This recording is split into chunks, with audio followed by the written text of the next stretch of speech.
Margaret Hale heard the word before she was 10 steps off the wagon. It came from the boardwalk, a woman's voice not even lowered. Lord, he really did order himself a fat one. She stopped walking. She turned her head and looked directly at the woman who had said it. The woman did not look away. She lifted her chin instead. Maggie held that gaze for 3 full seconds. Then she picked up her trunk handle, turned back to the road, and kept walking. Her face had not changed once. If you've ever been looked at like you didn't belong somewhere, you had every right to be, stay with this story. Subscribe to our channel, hit that notification bell, and drop a comment telling us what city you're watching from. We want to see how far this story travels. Now, let's go back to where it started. The letter Jack Callahan sent to the Denver Matrimonial Correspondence Bureau was 11 lines long. He wrote it 3 times. Not because he was particular about words, Jack Callahan was not a man who spent time on words, but because every time he finished a version, he read it back and crossed out anything that sounded like he was asking for something he wanted. Wanting had gotten expensive. He wasn't doing it anymore. The final version read, Rancher 38, Heron Flats, Colorado. Own land, own cattle, own debts. Looking for a woman capable of managing a household. Must be willing to work. Cooking preferred. No requirements beyond health and willingness. Respond with name and earliest available date. He handed it to the postal clerk on a Tuesday morning without meeting the man's eyes and rode back to the ranch without telling a soul. 3 weeks later, the reply arrived. His foreman Samuel Briggs brought it in from the post and set it on the table without comment, which was Samuel's way of saying he already knew what it was and had decided not to make it a conversation unless Jack made it one first. Jack opened it after supper alone. Mr. Callahan, my name is Margaret Hale. I am 31 in good health and capable. I will arrive on the 14th of April on the noon stage from Denver. I do not require much. I ask only that I be treated with basic decency. M. Hale. He read it twice. Then he folded it and put it in his shirt pocket and sat there for a while in the empty kitchen in the particular silence that had lived in this house for 2 years and showed no sign of leaving on its own. He did not write back to say yes. The fact that she was coming was yes enough. Samuel found him the next morning at the fence line and fell into step beside him without preamble. She answered then. She did. What's she like? Sensible, Jack said. From the letter. Samuel was quiet for a moment. That what you were hoping for? I was hoping for capable, Jack said. Sensible is close enough. Samuel nodded slowly. All right. Then after a beat, you told the men, no. You going to, when there's something to tell. Samuel let that sit. He knew better than to push.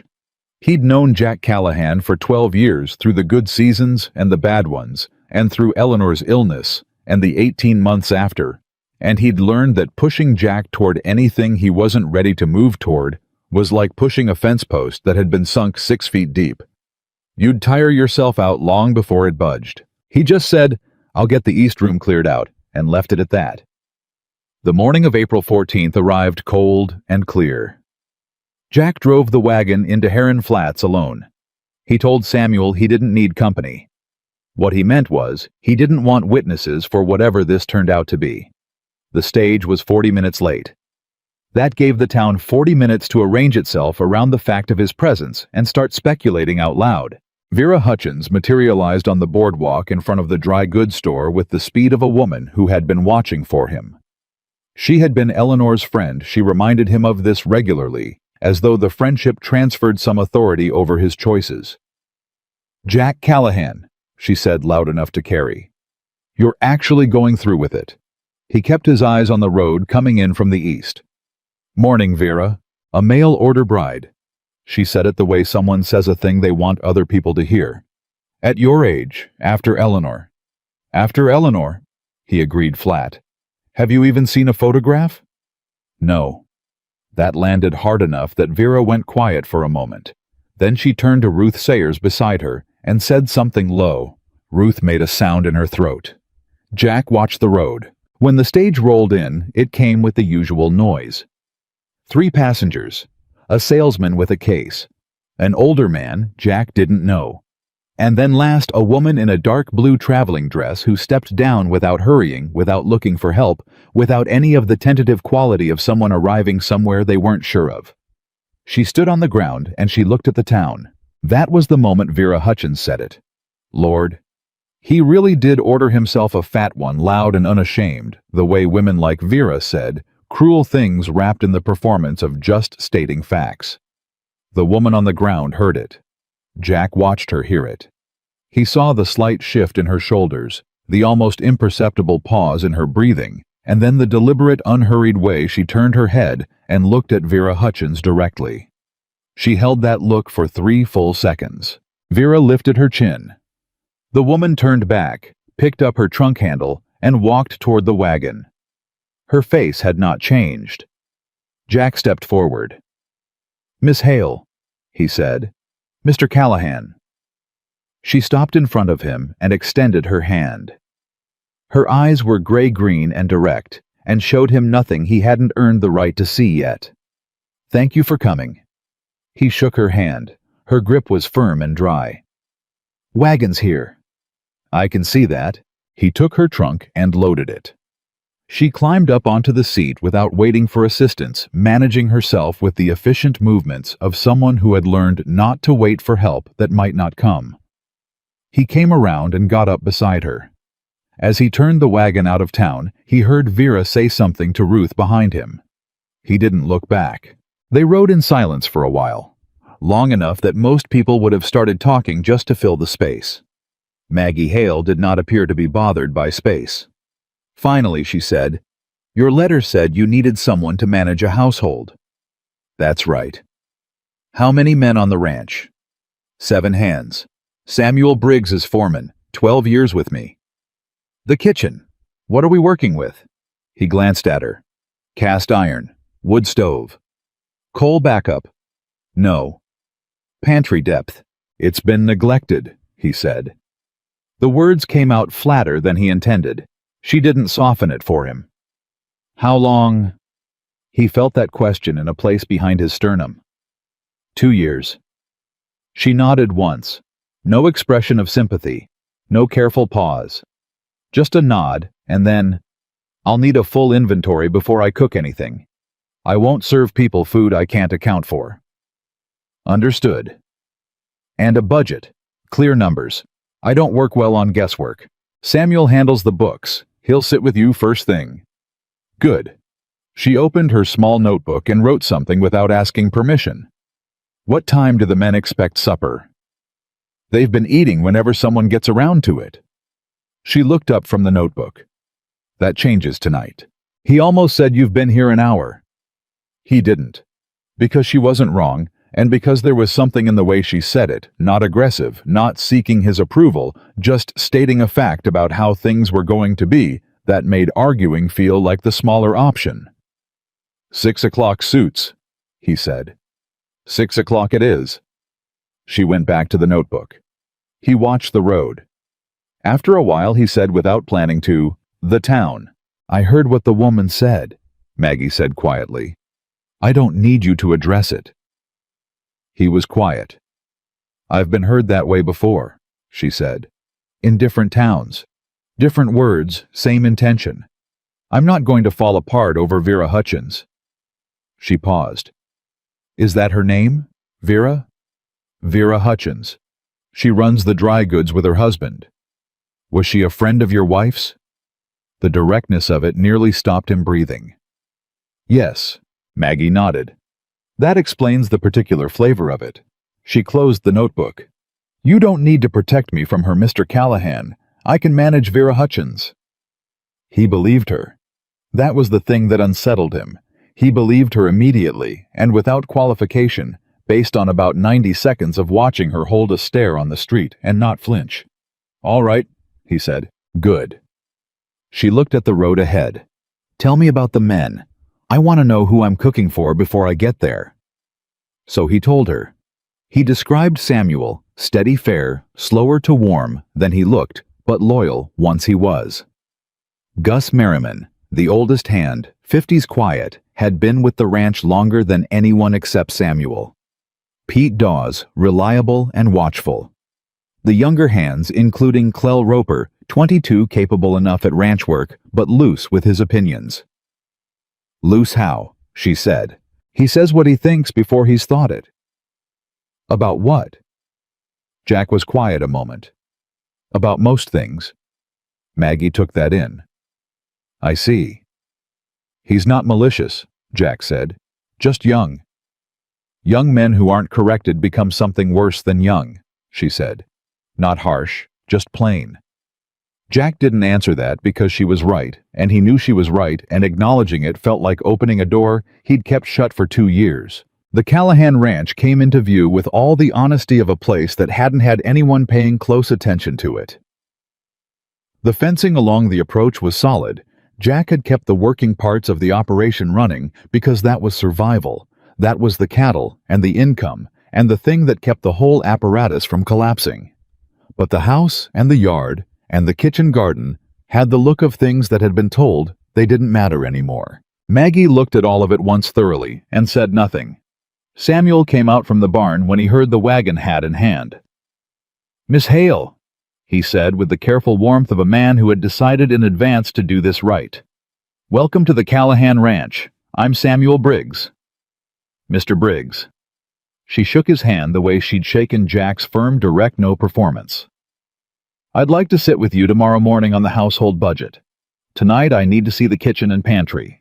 Samuel looked at Jack with an expression that lasted about half a second and said something like she means business. Then he looked back at Maggie and said, "Right this way." Clell Roper and Pete Dawes were near the fence when the wagon came in. Clell watched Maggie cross the yard the way young men watch women they've already sorted and dismissed. He leaned over and said something to Pete. Pete shook his head in a way that meant don't. Clell said it anyway, quiet enough that it didn't carry, and smirked. Jack noted it, filed it, said nothing yet. In the kitchen, Maggie moved without hesitation. She opened every cabinet, checked the stove draft, checked the flue, opened the pantry, and stood in the doorway for a long moment, looking at what 2 years of minimum effort survival cooking had done to it. "2 sacks are compromised," she said. "The flour on the left, and whatever's in the green tin. They've been gotten into. I can have someone," Samuel started. "I'll need them removed in the next hour," she said. "There's usable dried meat on the second shelf. Broth bones in the cold box, are they fresh?" 2 days, Samuel said. "Good enough." She was already writing. "The cast iron needs seasoning before I use it. Stove needs the ash box cleared. Flue checked top to bottom." She looked up. "Who's available?" "Roper and Dawes are finishing up outside," Samuel said. "Send them in." Clell Roper came into the kitchen with the posture of a man who had already decided what he thought of the situation. He took in the kitchen, took in Maggie with her sleeves pushed up and her notebook open, and his expression did the thing that Jack had seen it do outside that slight curl at the corner that meant he was composing something. "You need us to clean out the stove, ma'am," he said, putting the ma'am in a place where it was technically polite and functionally wasn't. "Flue first," Maggie said without looking up. "The stove ash box I'll handle myself." "Ash box is pretty full. Might be heavy going for—" She looked up. Clell stopped. "4," she said. The word sat there between them. Clell's smirk was gone. He hadn't noticed it leave. "Go ahead," she said.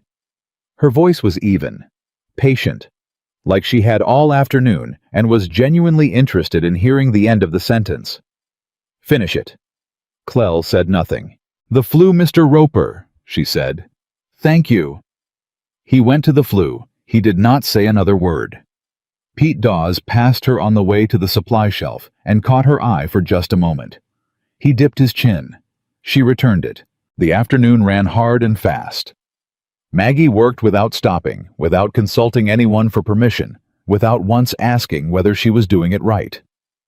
She seasoned the cast iron in rounds, built the fire in stages to test the stove's behavior, went through every shelf of the pantry a second time, and amended her list. She pulled carrots from the kitchen garden herself.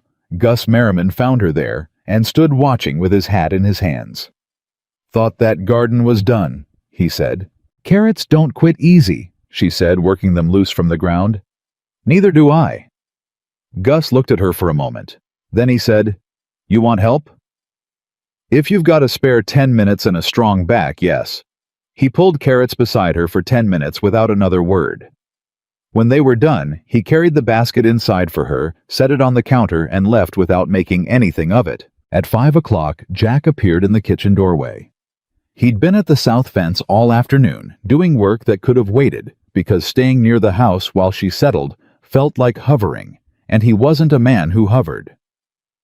She was at the stove, moving between the bread oven and the main pot, with the precise, unhurried efficiency of someone who had cooked hard meals in harder kitchens and never once made a fuss about it. "Need anything?" he said. No. She didn't look up. "Let the men know supper at 6. And Mr. Callahan." She did look up then. "You're welcome to stay, but I cook better without extra feet." He felt something move across his face. He pushed off the doorframe and went to find Samuel. At 6 o'clock, the men came in from the day with the low expectations of people who had stopped hoping for anything beyond functional. 2 years of functional had done that to them. You came to the table, you ate. What was there, you got up and went back to work. Nobody expected the table to mean anything. They smelled it before they reached the door. Real broth. The kind that had been going for hours. Bread that had risen. Something roasted, crusted, fragrant with herbs. And underneath it all, a warmth that came from the stove, but wasn't only from the stove. Clell Roper came through the door first and stopped so abruptly that Pete Dawes walked into his back. "Move," Pete said.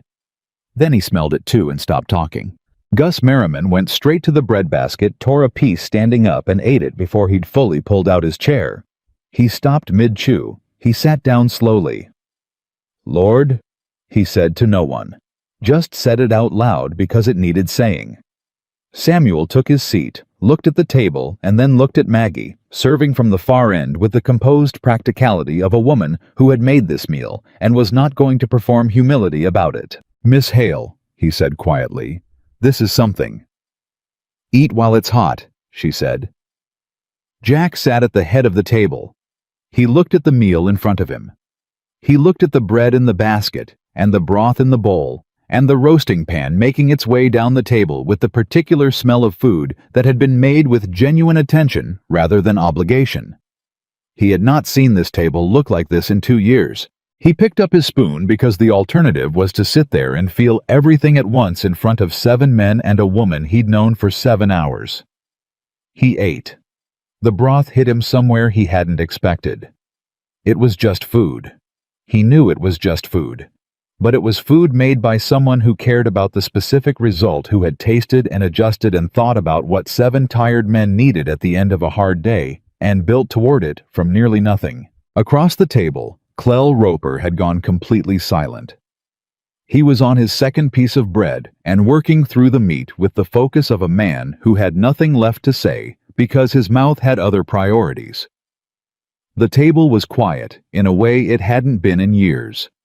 Not the cold quiet of a room where nobody had anything to say to each other, but the alive quiet of people experiencing something they hadn't expected and needed a moment to sit inside. Gus looked up from his plate and said, "Ma'am, that's the best meal that's come out of this kitchen since I've been on this ranch." "The herbs were old," she said simply. "I'll do better once the pantry's stocked proper." Pete Dawes looked up. "Better than this. The broth needed another hour it didn't have, and I was guessing at the carrot glaze." She set down the serving cloth and looked at him directly. "Yes, better than this." Pete looked at his bowl. He looked at Gus. Neither of them said anything, but something passed between them that wasn't small. Jack had not spoken. He sat at the head of a table that felt like his table again for the first time in 2 years, and looked at his empty bowl and tried to locate himself inside that feeling without getting lost in it. He pushed back his chair, picked up his bowl to carry it to the basin. His habit always had been, Eleanor used to say, it was the one domestic gesture he'd never had to be taught. Maggie was clearing from the other end. They looked at each other across the length of the table. "Thank you for supper, Miss Hale," he said. "You're welcome, Mr. Callahan," she said. He carried his bowl to the basin and went out onto the porch. The evening air came in cold and clean off the mountain distance, and he stood in it and let it do what it did. Behind him, through the kitchen window, the lamp was still burning. He could hear the low sounds of cleanup, the voices of the men, water running, the scrape of iron on iron. The sounds of a household that was running again. He stood on that porch for a long time. Not because he had nowhere to go. Because going inside meant walking past that kitchen, and he wasn't ready yet to look at it and feel what he was going to feel. He'd spent 2 years building walls against exactly this. Against the possibility that the house could feel like this again. It was safer to keep the kitchen cold. A cold kitchen didn't remind you of anything. A warm one reminded you of everything. He finally went in when the cold got through his jacket. The kitchen was empty, cleaned the stove, banked correctly, the cast iron back on its hooks. Maggie's pantry list sat on the near end of the table in her careful handwriting, ready for Samuel in the morning. Jack stood in the middle of the kitchen alone. He reached out and touched the handle of the cast iron pan. Still warm from use, seasoned now the way it was supposed to be, the way it hadn't been in 2 years. He stood there with his hand on that handle and said the thing he owed himself silently to the empty room, and the warm stove, and the 2 years of absence that had made a home out of a working space, and a working space out of a home. You let it go too long, he told himself. You were so deep in it, you couldn't see what you were losing. He turned off the lamp and went to bed. In the east room, Margaret Hale sat on the edge of the narrow bed and opened the small journal she kept, not the pantry notebook. The other one, the private one she'd carried since she was 16 years old, and the world had first started making her feel like she took up too much space in it. She wrote 3 lines. The ranch is harder used than the letter said. The men are rougher. He is further away than I expected. She paused. Then she wrote, but the kitchen answered when I asked it to. That's enough for today. She closed the journal, set it on the windowsill, lay back on the narrow bed in the strange room in the strange house, and closed her eyes with the steadiness of a woman who had started over enough times to know exactly what the first day cost, and exactly what the second one was worth. The morning after the supper that changed everything, Margaret Hale was up before the sun, not because she had to be, because she'd learned long ago that the early hours belonged to no one yet, and in a house full of strangers, those quiet minutes before the world started watching were the only ones that were fully hers. She had the stove going before the first ranch hand stirred, had water heating before boots hit floorboards in the bunkhouse. By the time Samuel Briggs came through the kitchen door at 5:30, rubbing the sleep from his face with the back of one hand, there was coffee on and biscuit dough resting under a cloth on the counter. He stopped when he smelled the coffee. Just stopped, one hand still on the door. "Morning, Mr. Briggs," Maggie said without turning from the stove. "Miss Hale." He came the rest of the way in and pulled out a chair. "You always up this early?" "When there's work to do." "There's always work to do on a ranch?" "Then I'm always up this early." He sat down. She poured his coffee without being asked. He wrapped both hands around the cup and looked at her the way a man looks at something that has recalibrated his expectations overnight. "About the budget," she said, settling across from him with her notebook open and her own cup to one side. "I need honest numbers, Mr. Briggs. Not what you think I want to hear. What the household actually has to work with." Samuel set down his cup. "You don't ease into things, do you?" "I find easing in wastes time." He looked at her for a moment. Then he said, "All right," and pulled the account ledger from the shelf behind him, where it had apparently lived long enough to leave a dust outline. They went through it together. The numbers were not catastrophic, but they were lean in the way things get lean when nobody's been making intentional decisions. Money had been spent on necessities without a plan, which meant some necessities had been bought twice, and others not at all. "You've been paying double for salt for 6 months," Maggie said, running her finger down a column. Samuel leaned over. "Clyde Hutchins at the dry goods charges one rate to accounts he likes, and another to accounts he tolerates. I never pushed back. Why not? Samuel was quiet a moment. Because the man's wife was Eleanor Callahan's closest friend, and Jack wasn't in a state to be making enemies in town. Maggie absorbed that. That changes now. Vera Hutchins isn't a woman you want to. I'm not afraid of Vera Hutchins, Maggie said evenly. And the ranch is being overcharged. I'll deal with the Hutchins account this week when I go for supplies. Samuel looked at her steadily.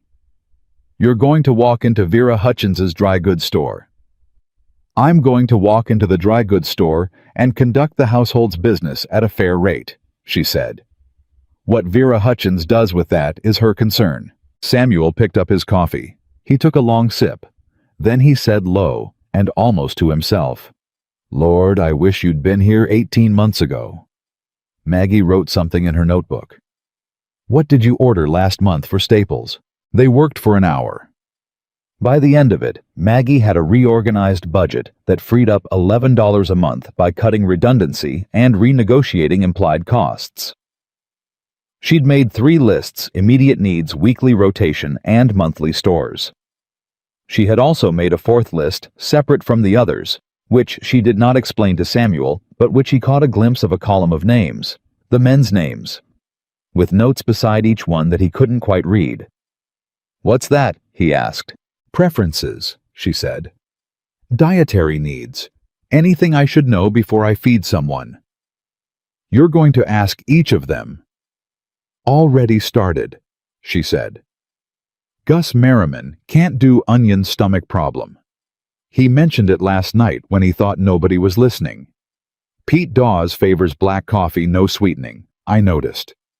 She looked up. People tell you everything, Mr. Briggs, if you pay enough attention. Samuel stared at her. Clell Roper, she said. What do I need to know? Samuel put his cup down. He's not a bad kid. I didn't say he was. What do I need to know? His father put him out at 17. He's been working ranches since. He's got a chip on his shoulder the size of a fence post about... Samuel paused. About people he thinks look down on him. Maggie was quiet for a moment. So he gets there first, she said. Looks down before anyone can look down at him. Samuel blinked. I suppose that's one way to put it. It's the accurate way. She wrote something. I'll handle it. Miss Hale. I'm not going to dress him down, Mr. Briggs. I'm going to feed him well and give him something to respect. That works better than correction in my experience. She closed the notebook. What time does Mr. Callahan come in for breakfast? Jack doesn't usually... Samuel stopped. He eats when he remembers to. That changes too, she said, and stood to check the biscuits. Jack came through the kitchen at 6:30 on his way to the barn and stopped in the doorway the same way Samuel had stopped, because the kitchen smelled like a kitchen again, and his body apparently hadn't forgotten what that meant, even if the rest of him had been working hard to. Mr. Callahan, Maggie said, not looking up from the pan. Sit down. He did not move from the doorway. I don't usually eat before the men. The men eat at 7. You're up at 5:30. That's an hour and a half on an empty stomach before hard work. She looked at him, then direct and matter-of-fact. Sit down. He sat down. She put a plate in front of him. Biscuits, 2 of them, with the kind of crust that meant she'd gotten the oven temperature exactly right on a stove she'd been using for less than 20 hours. Fried eggs, a thick strip of cured meat, and coffee already poured, already the right color. He looked at the plate. Then he looked at her. I haven't had a hot breakfast since... He stopped himself. Since Eleanor. Maggie said, not gently, but not unkindly. Just honestly. He looked at his plate. I wasn't going to say that. I know you weren't.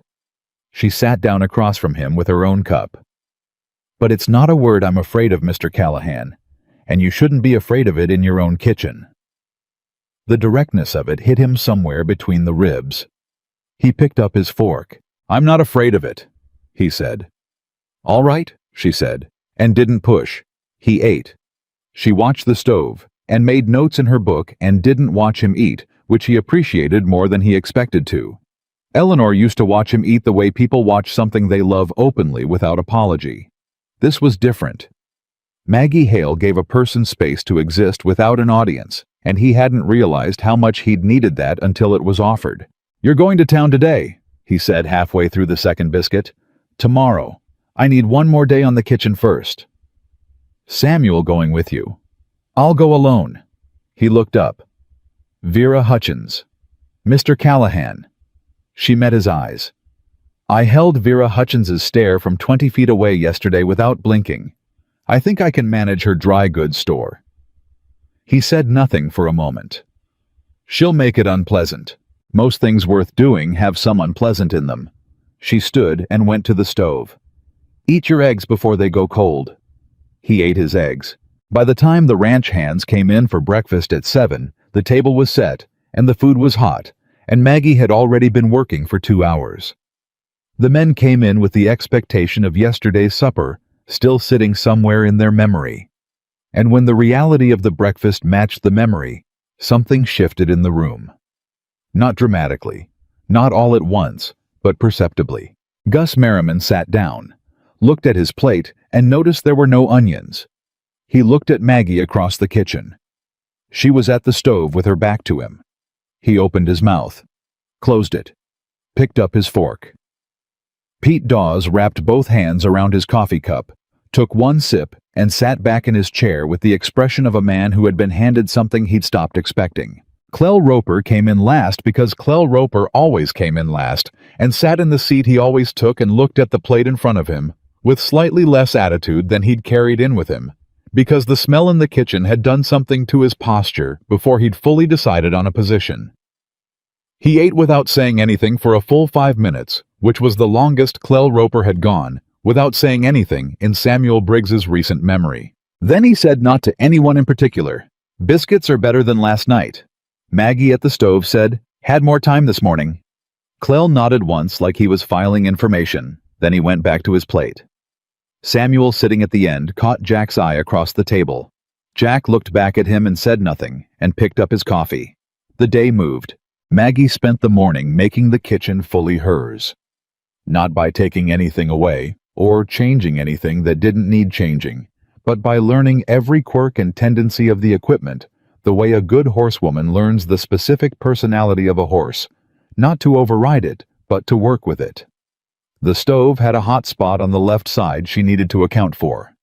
The oven door had a slight warp that required a folded cloth on the latch. The well water from the kitchen pump tasted of iron, which affected long-cooked broth in a specific way she needed to compensate for. By noon she had made dinner a midday meal, something the men had apparently stopped expecting, and the sound of the ranch hands coming in to find food on the table at 12 o'clock produced a kind of startled silence that was almost comical. "Is that—" Clell started coming through the door. "Sit down," Maggie said. He sat down. Gus Merriman sat down next to him and said quietly, "Son, when this woman says sit down, you sit down." "I did," Clell said. "Good." The meal was simple. Thick soup bread, dried fruit. But it was hot and it was there. And the fact of its existence at noon on a working Wednesday on a ranch that hadn't had a midday meal in 2 years made Pete Dawes take off his hat when he came through the door, which he hadn't done at the supper table the night before. Maggie noticed. She didn't say anything. After the men went back to work, Jack came through the kitchen again. He had a habit she was beginning to notice of coming through the kitchen when he had something on his mind that he hadn't fully committed to saying yet. He stood at the counter and watched her clear the midday dishes. "You don't have to do a midday meal," he said. "That wasn't part of the arrangement. Working men do better with 3 meals than 2, she said. "It's not charity, it's efficiency. They work harder in the afternoon if they've eaten at noon. You'll see it in the output." He was quiet. "Also," she said, "it cost less than you'd think. Soup from yesterday's bones. Yesterday's bread stretched to today. The math works." "I wasn't objecting to the cost." "Then what were you objecting to?" He paused. "I don't know," he said finally. "I think I was trying to tell you it was all right if you didn't push yourself." She turned and looked at him. Something about the way he'd said it made her look at him differently for a moment. Not the rancher who'd written the 11-line letter, but the man under that. The one who had been running a ranch and a grief and a household of men on sheer stubbornness for 2 years, and who had apparently forgotten what it felt like to have someone else carry some of the weight. "I don't push myself, Mr. Callahan," she said. "I just don't stop." He looked at her. "There's a difference," she said. He nodded slowly. "I'm beginning to see that." He left. She watched him go, and then turned back to the dishes and stood there for a moment with her hands in the water, not moving, just being still with whatever that moment had been. Then she picked up the next dish and washed it. The afternoon brought the first real test. Maggie had planned to sort the kitchen garden properly, pull out what was dead, turn the soil on the rows that still had life in them, plan what could be planted given the season. She'd taken off her apron and gone out with the short-handled garden fork she'd found in the tool shed when she heard the wagon coming up the ranch road. It was Vera Hutchins' wagon. Vera herself sat up on the seat in a visiting dress that was too formal for a ranch call, which meant the formality was a message. Beside her sat Ruth Sayers, and in the wagon bed visible under a cloth were several boxes that looked like dry goods supplies. Maggie straightened up and stood with the garden fork in her hand and waited. Vera pulled the wagon up and looked down at Maggie from the seat with the expression of a woman who had organized her face around something specific. "Mrs. Callahan," she said. "Miss Hale," Maggie said. "I'm not yet Mrs. Callahan." Vera absorbed this without adjusting. "I heard you'd settled in. I thought I'd bring some supplies from the store. A welcome gift, as it were." Maggie looked at the boxes. "That's kind of you." "Jack's always had an account with us," Vera said. "I'd like to continue the arrangement." There it was, wrapped in a welcome gift and a friendly call. But there it was. "I appreciate you driving out," Maggie said. "I'll be into town tomorrow to settle the account and renegotiate the terms." Vera blinked. "Renegotiate?" "The current rate on salt and on dried staples is above the county standard," Maggie said simply. She hadn't raised her voice. She wasn't heated. She spoke the way she did everything directly, without performance. "I'm sure that was an oversight. We'll sort it tomorrow." Vera looked at her for a long moment. Ruth Sayers beside her had gone very still. "The rate reflects the credit extended." Vera said, her voice cooler now. "Jack's account has been carried for—" "I'll clear the outstanding balance tomorrow," Maggie said. "In full, and we'll start fresh at the standard county rate." She shifted the garden fork in her hand. "Is there anything else I can help you with today, Mrs. Hutchins?" The silence between them had weight. Vera said, "I came to welcome you properly." "And I've welcomed your welcome properly," Maggie said. "Thank you for the gesture. The supplies I'll receive if the invoice reflects the correct rate. Otherwise, I'll be shopping elsewhere." She nodded pleasantly. "Good afternoon." Vera Hutchins drove away without unloading the boxes. Ruth Sayers, to her credit, looked back once from the wagon seat with an expression that was not entirely unfriendly. Maggie went back to the garden and turned another row of soil. Samuel had watched the whole thing from the barn doorway. He walked over slowly when the wagon was gone, thumbs in his belt, and stood at the edge of the garden. "I don't think anyone's told Vera Hutchins no in about 15 years, he said. "Someone should have done it sooner," Maggie said, working the fork into the earth. "She's going to make trouble." She was already going to make trouble. Maggie pulled a dead root free and tossed it aside. The only question was whether the trouble was going to cost the ranch money or just cost me comfort. I'd rather it cost me comfort. Samuel was quiet for a moment. "Jack know you sent her off." "He'll hear about it," Maggie said. "He can take it up with me if he wants. And if he doesn't want—" She looked up from the garden and almost smiled. "Then we understand each other." Jack heard about it from Clell Roper, which was the worst possible way to hear about anything, because Clell had a talent for reporting facts in the order most likely to make them sound alarming. He came to find Jack at the south fence at 3 in the afternoon with the delivery style of someone bringing important news. The new woman sent Vera Hutchins off without her supplies, Clell said. Told her the account rate was wrong, and she wasn't taking the boxes until the price came right. Jack stopped working. Vera didn't look too pleased, Clell added with the tone of someone who was not entirely unhappy about this. Jack set down his fence tool and looked at the horizon for a moment. Anybody else see it? He said. Samuel. Me. Pete. Jack nodded slowly. Then he said, Did Miss Hale seem upset? Clell thought about it. No, he said with what sounded almost like respect. She looked like she was telling somebody what the weather was going to do. Jack picked his fence tool back up. Then mind your business, Roper. I wasn't, I was just telling you. I know what you were doing. Go finish the east line. Clell went. Jack worked the fence for another hour, turning the whole thing over in his mind. And what he kept coming back to wasn't anger or concern or any of the things he might have expected. What he kept coming back to was the image of Vera Hutchins, who had made his life quietly miserable for 2 years with her combinations of sympathy and judgment driving away from his ranch without getting what she came for. By the time he came in that evening, he had decided he had no objections.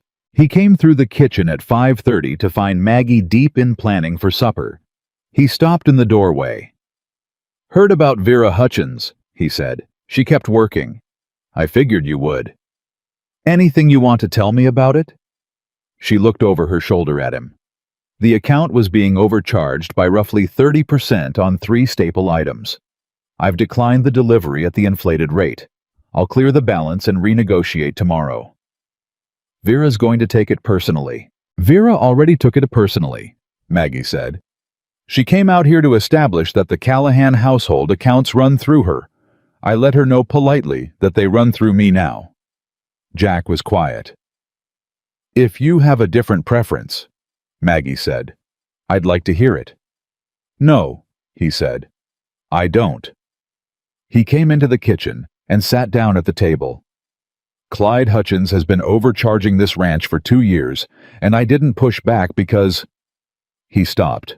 Because Vera is Eleanor's friend, and you were trying not to lose anything else, Maggie said. Not harshly. Plainly. The accuracy of it sat in the room. Yes, he said. She nodded. She turned back to the stove. You don't have to protect her memory by paying bad rates at a dry goods store, Mr. Callahan. The bluntness of it moved through him like cold water. He opened his mouth, closed it. That's not, he started. I know it's not what you think you're doing, she said. That doesn't mean it isn't what you're doing. She turned and looked at him directly. Eleanor Callahan is not in that dry goods store. She's not in the arrangement you had with the Hutchinses. And she wouldn't want this ranch half-starved on principle if she knew what that principle was costing. The silence after that was absolute. Jack looked at his hands on the table. He said after a long moment, You don't know what she'd want.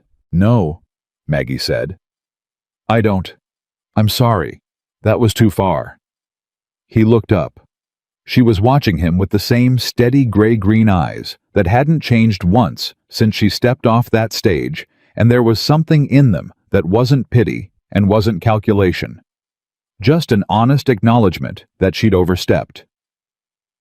She was practical, he said finally. Eleanor. She was the most practical woman I ever knew. She'd have gone in and fixed the account herself 3 months after the rates changed. She sounds like someone worth knowing, Maggie said quietly. She was. The room held that for a moment. Then Maggie turned back to the stove and said, Supper's at 6. I need 40 more minutes. I'll stay out of your way, he said. You're not in my way, she said. And the simplicity of it, the fact that she said it without thinking about it, without managing how it landed, did something to the temperature in the room. He stayed. He didn't help. He just sat at the table with his coffee and his silence, and she cooked. And neither of them said anything more for a while. And it was the most human Jack Callahan had felt in 2 years, and he couldn't have explained why to save his life. Supper that second night was different from the first. The first night had been shock. The men had come in with low expectations and been ambushed by something better. The second night they came in with awareness. They knew what this table was capable of now, which meant they came in with something they'd mostly stopped carrying. Anticipation. Gus Merriman came in 3 minutes early and tried to look like he hadn't. Pete Dawes washed his hands twice. Even Clell Roper tucked his shirt in, a fact that Samuel Briggs observed with visible bewilderment and chose not to address. The meal was roasted chicken with a pan sauce built from the drippings, boiled potatoes seasoned with the dried herbs Maggie had found at the back of the pantry shelf, and a pot of beans that had been going since morning, slow and deep, and layered with cured pork, and something that smelled like it came from a home where someone cared about the details. Clell ate 3 servings of the beans. On the 3rd serving, without looking up from his bowl, he said, "My mother used to put molasses in her beans." The table went slightly quiet because Clell Roper didn't talk about his mother. In 2 years on the ranch, he had not once mentioned her, and most of the men hadn't known she existed in a concrete sense. Maggie at the far end of the table said, "Is that what this tastes like to you?" Clell looked up. He looked immediately like he wished he hadn't said it. "Maybe," he said, defensive. "Good," she said simply. "That's what I was going for." He stared at her. "You don't know anything about—" "I know beans," she said, "and I know that the best version of most things is the one that tastes like someone made it for you specifically." She picked up her fork. "Eat your supper, Mr. Roper." He ate his supper, but the defensiveness was gone, replaced by something quieter, something he didn't have a name for and wouldn't have admitted to out loud. Pete Dawes caught Samuel's eye across the table. Samuel kept his face even, but his eyes said something that Pete understood completely. Jack watched all of it from the head of the table. He watched Clell Roper eat his beans and not have a single sharp thing to say. He watched Gus Merriman eat without watching for the onion pieces that had plagued him in every meal for 2 years. He watched Samuel Briggs sit with his shoulders lower than usual, the specific posture of a man who has put down something heavy and only now realized how long he'd been carrying it. He watched his ranch feel like a household. After supper, when the men had gone and the kitchen was being put back in order, Jack stayed to stack the firewood beside the stove, which was a thing he used to do every evening and had stopped doing because doing small things in the kitchen was harder than doing nothing. Maggie was washing the pot and didn't comment on his presence. "Clell Roper," Jack said, stacking wood. "That was something." "He's not a hard read," Maggie said. "Lonely kid who learned to bite before anything else could bite him first. Most people on this ranch have tried to manage him for 2 years and gotten nowhere." "Most people tried to manage him," she said. "I just fed him something that reminded him he'd been loved before. Those are different approaches." Jack set down the last log and looked at her. "You did that on purpose. The molasses." She kept her eyes on the pot. "I do most things on purpose." "How did you know?" "I didn't," she said. "I made it the way my grandmother made it and hoped it reminded someone of someone." She set the clean pot aside. "It usually does. Most people's best memories live in food they ate when they were young. That's not a trick. That's just paying attention to what human beings actually are." Jack stood at the firewood stack and looked at her across the kitchen and felt the distance between them in a way he hadn't let himself feel it before. Not as a gulf, but as a specific and measurable space that had a beginning and an end. "Miss Hale," he said. She looked at him. "Thank you." He said it straight the way he said the things he actually meant.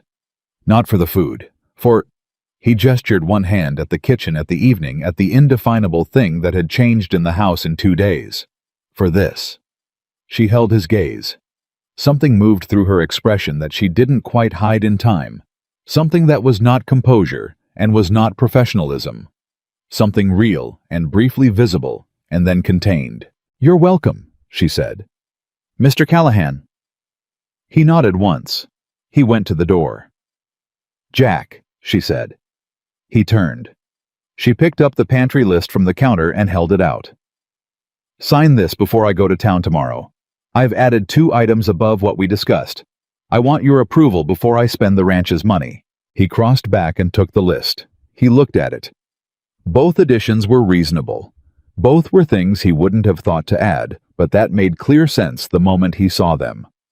He pulled a pencil from his pocket and signed the bottom. "Both are approved," he said. "Thank you." He set the list on the counter. He went to the door again. This time he made it through. He stood on the porch in the dark and breathed the cold air and told himself that what he was feeling was gratitude. Gratitude for a capable woman who had walked into a broken household and started fixing it with nothing but competence and will. That was all it was. That was the sensible thing to feel. He went to bed telling himself that, and he almost believed it by the time he fell asleep.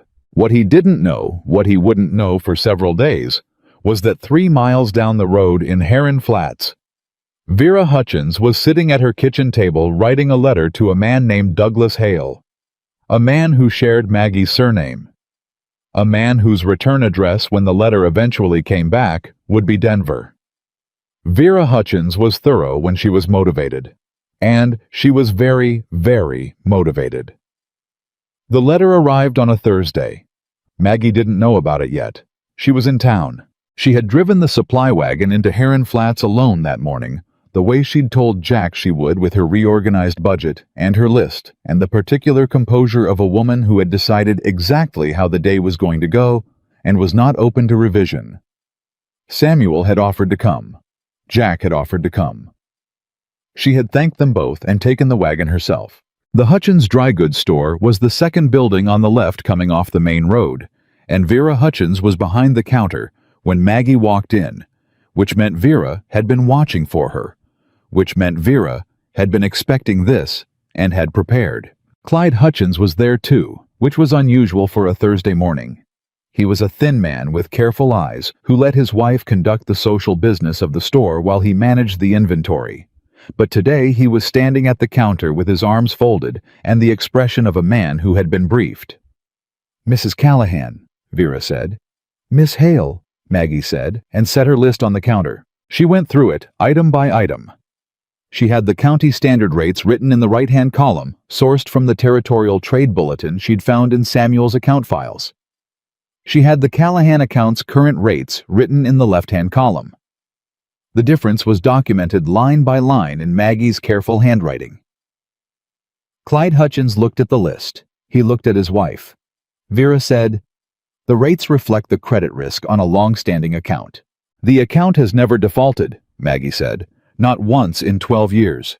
There is no credit risk to reflect." She kept her voice even. "I'll clear the outstanding balance today in full and ask that the account be brought to standard rate going forward." "You don't have the authority to." "I run this household," Maggie said. "That includes its accounts." She looked at Clyde Hutchins directly, because Clyde Hutchins was the one who actually signed the invoices. "Mr. Hutchins, the balance today, standard rate going forward, or I'll take the Callahan business to Morrison's in Telford." Telford was 12 miles farther. Everyone in the room knew it. Everyone in the room also knew that the Callahan account was one of the 3 largest dry goods accounts in Heron Flats, and Morrison's had been trying to pull it for 2 years. Clyde Hutchins unfolded his arms. "Vera," he said. Vera went very still. "Standard rate," Clyde said, not looking at her. "Miss Hale, I'll write up the corrected invoice." Maggie said, "Thank you, Mr. Hutchins." She bought everything on her list, paid the corrected balance, loaded the wagon herself with the help of the Hutchins' teenage stock boy, who had been watching the whole exchange from the back room with undisguised admiration, and drove back to the ranch. She was 3 miles out of town when she let out a long, slow breath and felt her hands relax on the reins. Her heart had been going faster than she'd let show. It always did in those moments. The trick was that she'd learned a long time ago that the outside of her and the inside of her did not have to operate at the same speed. She got back to the ranch at noon. The first thing she noticed was Jack standing on the porch with a piece of paper in his hand and an expression on his face that she had not seen before. She set the brake on the wagon and climbed down. "What is it?" she said. He held out the letter. "This came while you were in town." She took it. She looked at the return address on the envelope. The handwriting was not familiar, but the name in the sender's corner was Douglas Hale, Denver, Colorado. Her brother. She stood very still for a moment. Then she opened the letter and read it. Jack watched her face while she read. He watched the composure that had been solid for 4 days do something he hadn't seen it do before. Not break, but compress the way good timber compresses under weight before it decides whether to hold or give. She finished reading. She folded the letter. She held it at her side. "How did he know where I was?" she said. Not to Jack. To the air in front of her. "You know who sent it to him." She was quiet for 3 seconds. "Vera Hutchins." Jack said nothing. "She must have written him the day I turned away her wagon." Maggie looked down at the letter in her hand. "Douglas and Vera have been acquainted for years. He sold her husband a horse before I was placed with the Bureau."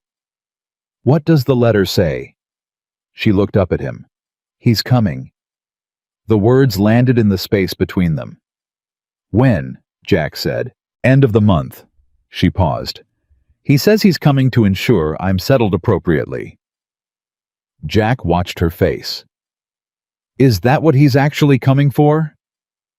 The pause before she answered told him everything. "My brother has never once in my life come anywhere to ensure I was settled appropriately." Her voice was controlled and flat, in the way voices get flat when they're covering something that has teeth. "He comes when there's something he wants." "What would he want here?" She looked at him steadily. "That depends on what he thinks is here." Jack didn't ask what that meant. He could see she wasn't ready to say the rest of it, and he had learned in 4 days that pushing Maggie Hale toward something she wasn't ready to give was a way to get less than waiting would have earned. "All right," he said. "The wagon needs unloading." She blinked. The sheer practicality of it, the refusal to make the moment larger than the moment needed to be, did something to her expression. "Yes," she said. "It does." They unloaded the wagon together. She directed, and he carried, and Samuel came out and took a load, and Clell Roper appeared from nowhere, in the way young men appear when there's activity, and fell in without being asked. Nobody mentioned the letter. The work got done.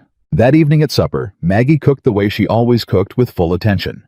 Nothing held back, every dish built to the best result the available materials could achieve.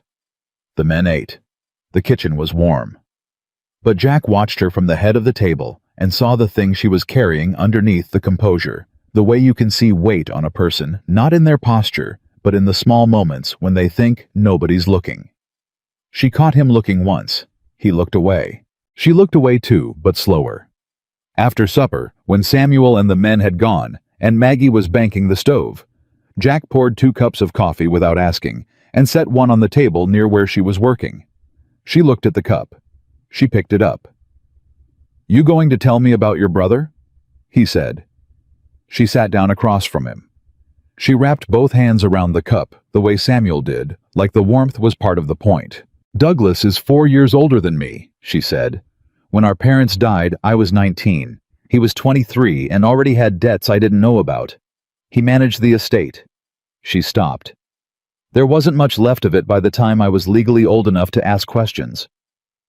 Jack kept his face still. "He took it. He spent it," she said. "There's a difference he's very particular about." The faint edge in her voice on the word particular was the most bitter thing he'd heard from her in 4 days. "I'm not going to be able to prove otherwise." "What does he want here?" "If Vera Hutchins wrote to him," Maggie said, "she told him about the ranch, about you, about the situation." She looked at her coffee. "Douglas has a nose for situations where money might change hands. He thinks there's something to get from this. He thinks if I'm about to marry a rancher with land and cattle, there might be a family interest to represent." She said the last 3 words with a precision that made them sound like something she'd heard before from Douglas's own mouth more than once. Jack sat back. "He has no claim here." "No," she said. "He doesn't. But Douglas isn't a man who needs a claim to show up and make trouble." She looked at him directly. "I'm telling you this now because he will try to speak to you privately. He'll present himself as looking out for my interests. And whatever he says to you, he will be looking out for Douglas Hale's interests and nobody else's." Noted, Jack said. She nodded. She drank her coffee. I'm sorry, she said after a moment. This is not what you arranged for. You're not responsible for your brother. No, she said. But he's coming to my arrangement, and he'll make it complicated, and you deserve to know that's coming. Jack looked at her across the table. You drove into town alone today and fixed a 2-year overcharge on the ranch accounts in one conversation. She waited. I don't think your brother is going to find it as easy as he expects, Jack said. Something happened at the corner of her mouth. Not quite a smile. Not one. No, she said. He won't. She picked up the cups when they were done and washed them herself and said goodnight and went to her room, and Jack sat at the empty table for a while longer with the strange feeling of a man who has started caring about the outcome of something he hadn't expected to care about. The days between the letter and the end of the month had a rhythm to them. The ranch had found its rhythm, in fact, not the survival rhythm of the previous 2 years, but a working rhythm, the kind that comes when a household is being run by someone who understands how the pieces fit together. Breakfast at 6:30, early meal for Jack alone at 5:45. Midday dinner at 12, supper at 6, kitchen clean by 7:30. The stove banked, the list for the next day written out. In between those anchor points, the ranch moved. Samuel Briggs was the first to say it out loud. He said it to Pete Dawes on a Tuesday afternoon, the two of them mending fence on the north pasture. And he said it the way men say true things when they're pretty sure nobody important is listening. She's turned this place around in a week, Samuel said. Pete kept his eyes on the wire. More than the cooking. A lot more than the cooking. Jack's different, Pete said. Samuel didn't answer that directly, because there are things a good foreman doesn't say out loud about his employer, even to a man he trusts. But he didn't deny it either. He just kept working, and let the silence confirm what they both already knew. Jack was different. Not dramatically, not in ways that announced themselves, but in the small calibrations that told you a man was re-engaging with his own life. The way he sat at the breakfast table now instead of standing at the counter. The way he'd started asking Maggie questions about the kitchen garden plan, with an interest that wasn't obligatory. The way he'd laughed. Actually laughed short and surprised when Gus Merriman had told a story at supper 2 nights ago that wasn't even that funny, but caught Jack at a moment when he was fully present in the room instead of half somewhere else. Clell Roper had noticed too, because Clell Roper noticed everything he wasn't supposed to and had the social judgment to keep most of it to himself only when the alternative made him look bad. He said to Maggie on a Wednesday morning while she was pulling bread from the oven and he was technically getting water from the kitchen pump, but was actually lingering because he'd started doing that without quite deciding to. You know, the boss actually smiled at supper last night. Maggie set the bread on the rack. Did he? Like a real one, Clell said. Not the kind where his face moves, but his eyes don't. An actual... He made a vague gesture. I know what a smile is, Mr. Roper. Right. He filled his water cup. Just thought you should know. She looked at him for a moment. Why should I know? Clell appeared to discover suddenly that his water cup needed examining. No reason, he said. Just no reason. He left. Maggie watched the door close behind him and stood there for a moment with her hands on the bread rack, and then she went back to work because going back to work was what she did when she needed to not think about something. She was good at not thinking about things. She'd had to be. That Wednesday afternoon, Jack found her in the kitchen garden doing something methodical with the soil along the back row, and he stopped at the garden edge the way he'd started stopping when he found her working close enough to talk far enough to not crowd. What's going in there? He said. Beans, she said, working the fork through the soil. And squash on the east end if the soil holds. Carrots are already coming back in the second row. Eleanor used to grow tomatoes along the south fence, he said. It came out before he'd decided to say it. She didn't look up. Does the soil get enough sun on that side? He thought about it. 6-7 hours in summer. That's enough, she said. Do you want tomatoes on the south fence? He considered it. Yeah, he said. I think I do. She wrote something in her small notebook. I'll put them in next week, He stood there for another moment. "She'd have liked you," he said. "Eleanor." He said it quietly, like he was testing whether it was true as he said it. She didn't have patience for people who weren't straight with her. Maggie stopped working. She looked up at him, and the gray-green eyes were careful not because she was guarded, but because she understood the weight of what he'd just handed her and didn't want to handle it carelessly. "That's the kindest thing you've said to me," she said. "It's the truest thing," he said. They looked at each other across the garden row for a moment that was longer than a practical moment needed to be. Then she went back to the soil, and he went back to the barn, and the afternoon went back to being an afternoon, except that something had changed its density slightly, the way air changes before weather arrives. The second letter came on a Friday. This one was not from Douglas Hale. It was from the Denver Matrimonial Correspondence Bureau, addressed to Jack. He read it at the kitchen table before anyone else was up, with the early morning dark still at the windows and the stove just beginning to catch. The Bureau, it said, had received a communication from a Mr. Douglas Hale of Denver, representing himself as Miss Margaret Hale's legal guardian and family representative, requesting clarification on the terms of the correspondence arrangement, and indicating that Miss Hale's placement may have been conducted without proper family consent. It was a formal letter, carefully worded. The kind of letter a man sends when he's trying to create the appearance of legitimate concern while actually building leverage. Jack read it twice. Then he put it in his shirt pocket and sat with his coffee and the sound of the ranch waking up outside, and he thought through every word of it very deliberately. Douglas Hale was not Maggie's guardian. She was 31 years old. She was a free woman who had made her own legal arrangement with a licensed bureau and arrived on her own terms, and had been conducting herself as a fully autonomous adult since the moment she stepped off that stage. The letter had no legal force. Douglas Hale had no legal standing. But he was building a record, and a man building a record usually had somewhere specific he intended to take it. Jack was at the kitchen table when Maggie came in at 5:15 to start the stove. She stopped when she saw him. He was there earlier than usual, and his face was doing the thing faces do when they've been deciding something. "There's a second letter," he said. He put it on the table in front of her. She read it standing up. Her hand tightened once on the paper briefly and then released.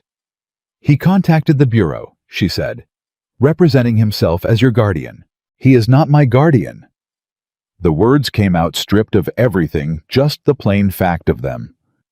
"I know that," Jack said. "He's building a paper record." She set the letter down. She stood with her hands flat on the table and looked at it. "He's going to try to claim the arrangement is invalid," she said. "That I placed myself without family consent. That the Bureau didn't follow proper procedure." "Does that hold legally?" "I don't know," she said. "Probably not. I'm of age. I signed my own papers. But—" She stopped. "But what?" She looked up at him. "But I don't have money for a legal fight, Mr. Callahan. And Douglas knows that. He doesn't need to win in court. He just needs to make it expensive enough that the simpler option is to give him what he wants." "What does he want?"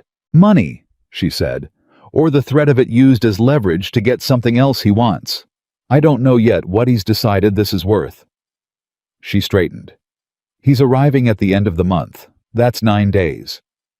"We'll deal with it," Jack said. She looked at him. "It's not your problem. You're on my ranch," he said. "That makes it my problem." He held her gaze. "And more than that." He stopped, reconsidered, started again more carefully. "You haven't done anything wrong, Miss Hale. You placed yourself legally. You arrived legally. You've been here 9 days, and you've done nothing but work and do right by this household. Your brother doesn't get to walk in here and make you pay for that." The silence after that had a different quality than the silences before. Maggie looked at him with something in her expression she couldn't entirely contain and didn't quite try to. It lasted 3 seconds before she brought it back in. And in those 3 seconds, Jack saw what was usually behind the composure. Not fragility. Nothing like that, but something human and real and tired. The specific tiredness of someone who has been holding everything up alone for a long time and just heard someone else say, "I'll help hold it." "Thank you," she said. Quietly, directly, the way she said the things she actually meant. "Don't thank me," he said.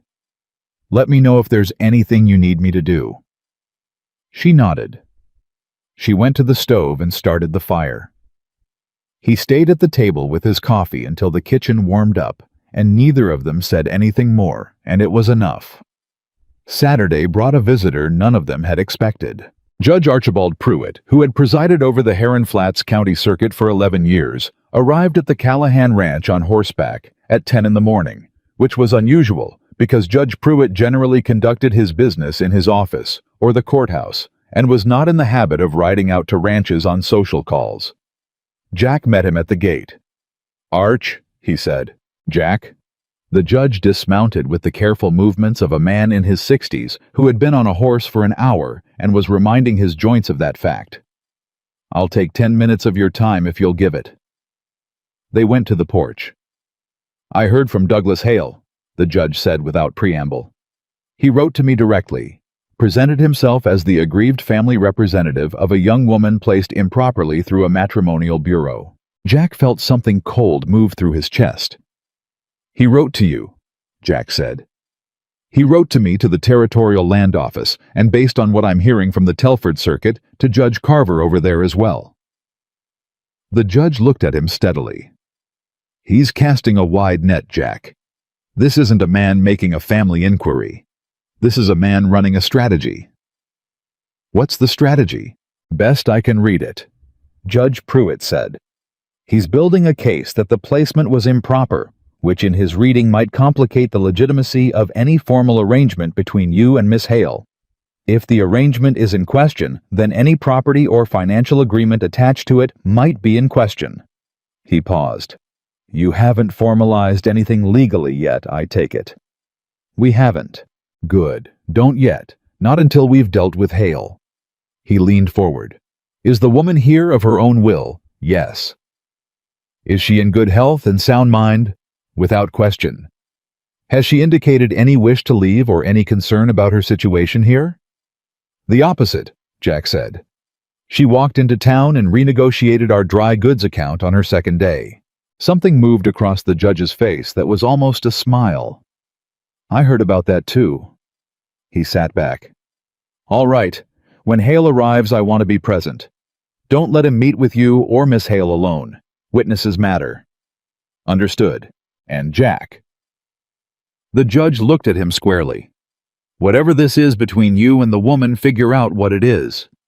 Because Douglas Hale is going to walk in here and try to define it for you, and if you don't have your own definition ready, he'll make his version stick." Jack was quiet. "She's a good woman," the judge said. "I've heard enough in the last week to know that. Don't let her brother turn her into a problem she has to apologize for." He stood, shook Jack's hand, and rode back to town.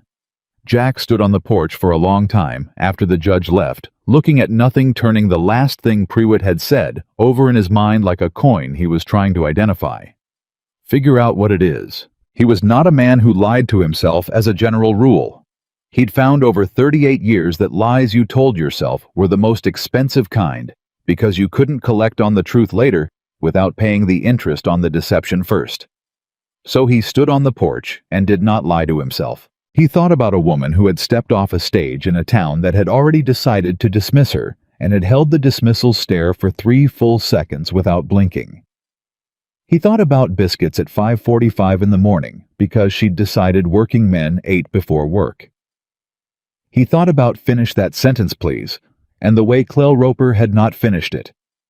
He thought about the kitchen warm every night the way a kitchen was supposed to be. He thought about 3 seconds of something real in her eyes when he'd said, "You haven't done anything wrong." He went back inside. Maggie was in the kitchen working on the midday meal, moving between the counter and the stove with the efficient, unhurried grace he'd come to recognize as her specific way of existing in a space. She looked up when he came in. "Judge Pruitt was here," he said.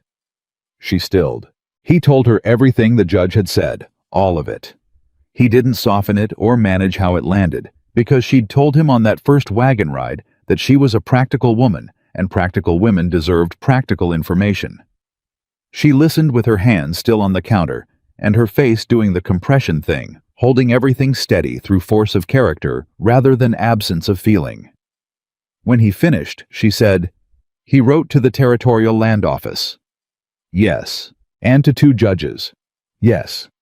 "He's not coming to make sure I'm settled appropriately," she said. "He's coming to leverage whatever this is into a payment." "That's how the judge reads it." She nodded slowly. Her jaw was set. Her eyes were clear and cold, in a way he hadn't seen before. Not the steady calm of her usual composure, but something sharper. The look of a woman who has been threatened and has decided what she thinks of that. "He's not going to get it," she said. "Whatever he thinks is here."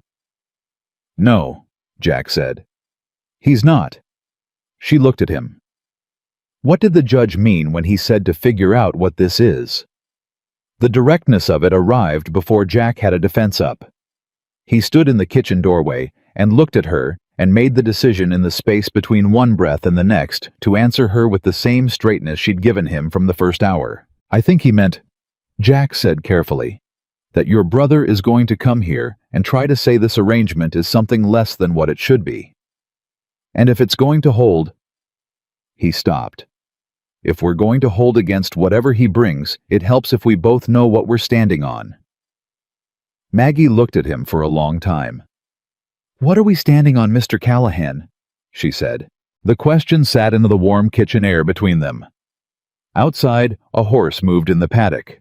Somewhere past the barn, Gus Merriman was talking to someone, his voice carrying low and indistinct. Jack pushed off the doorframe and came into the kitchen properly, the way he'd mostly not done, and stood close enough that they were having a conversation rather than talking across a room. "I don't know the whole of it yet," he said. "But it's more than 11 lines in a letter." She held his gaze. Her hands were still on the counter behind her.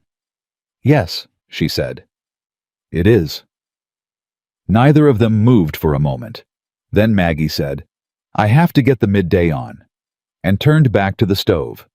And Jack said, "I'll be at the north fence," and went. But something had been said. Something that didn't have clean edges yet, and wasn't ready to be named, but that both of them knew had been said. Douglas Hale's wagon appeared on the Callahan Ranch Road on a Tuesday afternoon at the end of the month, 4 hours ahead of when he'd said he'd arrive, because Douglas Hale had learned a long time ago that arriving when you were expected put you at a disadvantage. He was a big man, larger than Maggie, broad through the shoulders, with a face that had learned to arrange itself into warmth as a professional tool. He dressed well, not quite right for ranch country, but expensively enough to make the point that he could afford not to dress right. Maggie was in the kitchen garden when she saw the wagon. She straightened. She brushed her hands on her apron. She did not go inside. She stood at the edge of the garden and waited. Douglas pulled the wagon up and climbed down and walked toward her with his arms already open, the posture of a man performing a reunion for an audience, except the only audience was the ranch and the ranch hands, who had materialized at various distances with the instinct of men who had been told something was coming and were paying attention. "Maggie," he said, warm and broad, reaching for her. She did not step into the embrace. She stood where she was. His arms came down. Something moved behind his eyes, a recalculation fast and almost invisible. "You look well," he said. "I am well," she said. "What do you want, Douglas?" The warmth on his face adjusted itself. "I came to see that you're settled appropriately, that this—" He gestured at the ranch. "Arrangement is what it should be." "I know what you told the Bureau," she said, "and the Territorial Land Office, and 2 judges." He went very still. "You wrote to Vera Hutchins," Maggie said. "Vera Hutchins wrote to you. You decided there was something here worth coming for." She looked at him with the same gray-green eyes that had held Vera Hutchins's stare for 3 full seconds on a street in Heron Flats. "There isn't. Whatever you came for, Douglas, it isn't here." He looked at her for a long moment. Then he smiled. And the smile was the kind that said the warm version of this conversation was over, and the real one was beginning. "I think," he said pleasantly. "We should talk to Mr. Callahan." "You'll talk to Mr. Callahan with me present," she said. "And with Judge Pruitt present. He'll be here in an hour." The smile stayed on Douglas Hale's face, but it lost something behind the eyes. "You've been busy," he said. "I'm always busy," she said. "That's what you never understood about me." She pulled off her garden gloves one finger at a time, with the composure of a woman who has been waiting for this moment long enough to have rehearsed it past fear. "Come inside. I'll put on coffee. And then we'll settle this." She turned and walked toward the house. Douglas stood at the garden's edge and watched his sister walk away from him with the bearing of a woman on her own ground, and something shifted in his face that he could not entirely manage. Not quite respect, but the involuntary recognition of a man who has underestimated something and is only now beginning to understand the cost of that. He followed her inside. The coffee was on the table when Judge Pruitt arrived, and Douglas Hale had spent the intervening hour doing what Douglas Hale did best, working the room. He had introduced himself to Samuel Briggs with a handshake that was 10 seconds too long and a smile that was calibrated to suggest old money warmth without actually committing to anything. He had said something to Gus Merriman about fine ranch land that was designed to sound like a compliment to Gus, while actually being a compliment to Douglas's own discernment. He had looked at the kitchen, looked at Maggie moving around it, and said, "You've made something of the place," in a tone that wrapped condescension inside admiration so smoothly that a person had to think about it afterward to find the edge. Maggie had not responded to any of it. She made coffee. She set out cups. She moved through the kitchen the way she always moved, without hurry, without performance, doing exactly what needed doing. Jack came in from the north fence at 2:15 with the specific energy of a man who had been working hard to burn something off and hadn't quite succeeded. He came through the kitchen door, took in Douglas at the table, took in Maggie at the stove, and said nothing for a moment. Douglas stood, extended his hand. "Mr. Callahan, Douglas Hale. I've been looking forward to meeting the man my sister chose." Jack shook his hand. "Mr. Hale." He looked at Maggie across the kitchen. She gave him nothing with her eyes except steadiness. He looked back at Douglas. "Judge Pruitt will be here shortly. We'll wait."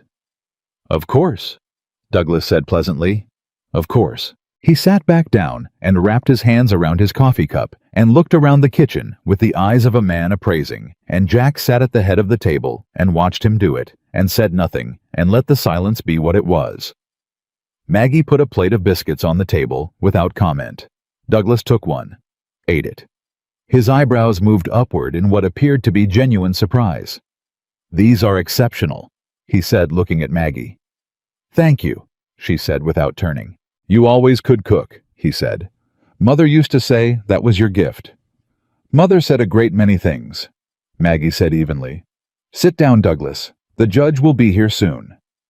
Douglas smiled at his biscuit. "Still direct," he said. "Some things don't change." "No," she said. "They don't." Judge Pruitt arrived at 2:30 on the dot, which told Jack he'd been waiting down the road at a point where he could see the ranch. The judge was not a man who left timing to chance.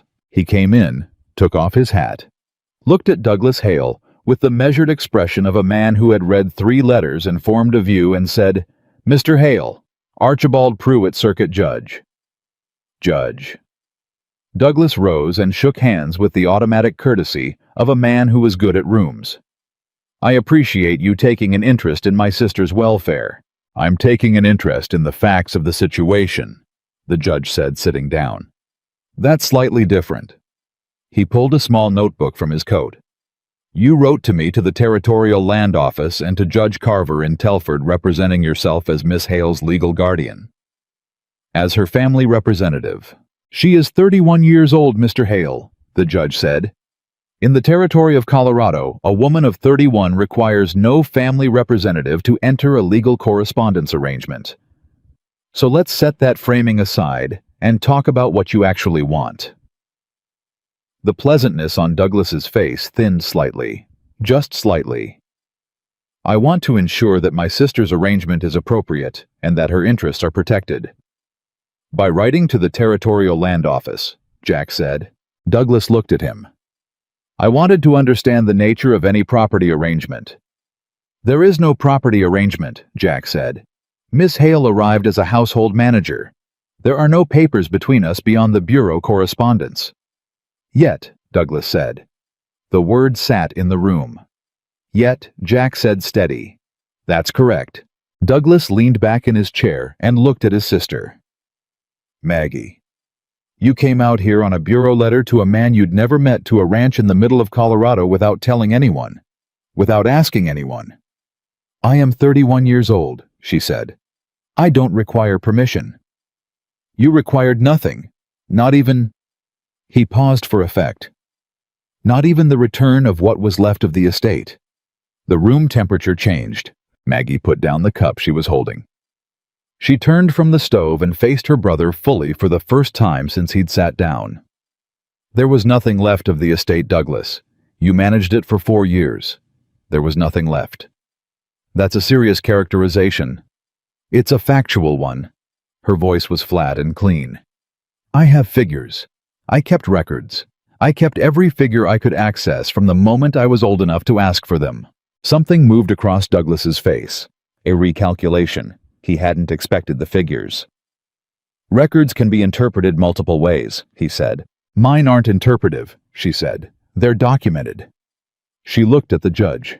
Judge Pruitt, I have a ledger in my room that records every withdrawal from the Hale estate accounts between 1879 and 1883. I brought it with me from Denver because I have been carrying it for 4 years, waiting for a moment when it would be necessary. She paused. I would like that moment to be now. The judge looked at her with the expression of a man who has just revised a prior assessment upward. Bring it. She left the kitchen. She was gone 45 seconds. She came back with a cloth-wrapped ledger that had the worn softness of something carried and consulted many times, and she set it on the table in front of the judge and stepped back. Douglas stared at the ledger. You've had that the whole time, he said. The whole time, she said. You never said. You never asked, she said. You assumed I didn't know. You assumed I was too young, too overwhelmed, too trusting to have kept records. She looked at him with 4 years of something very specific in her eyes. You were wrong about all 3.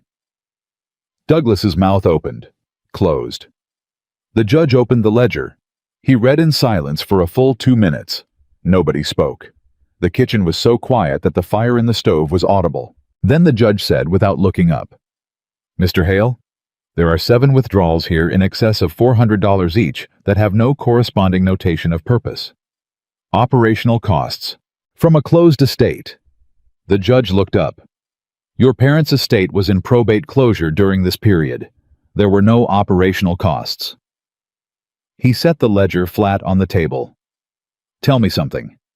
When you wrote to the Territorial Land Office suggesting that this arrangement might warrant investigation on grounds of improper placement, were you hoping that a legal proceeding would delay any formal agreement between your sister and Mr. Callahan long enough that she would need financial assistance, and that need would give you leverage?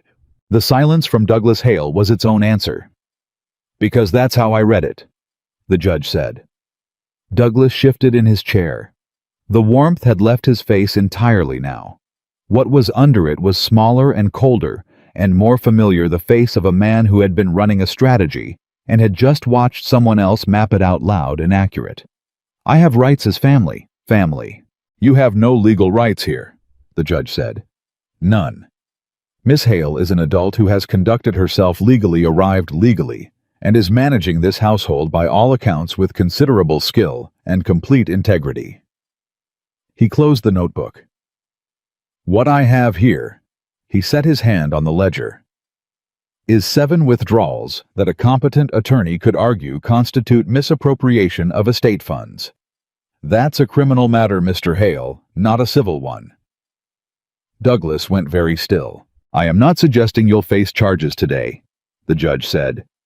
I am suggesting that you came here to create a legal problem for your sister, and you have instead created a legal problem for yourself. He looked at him steadily.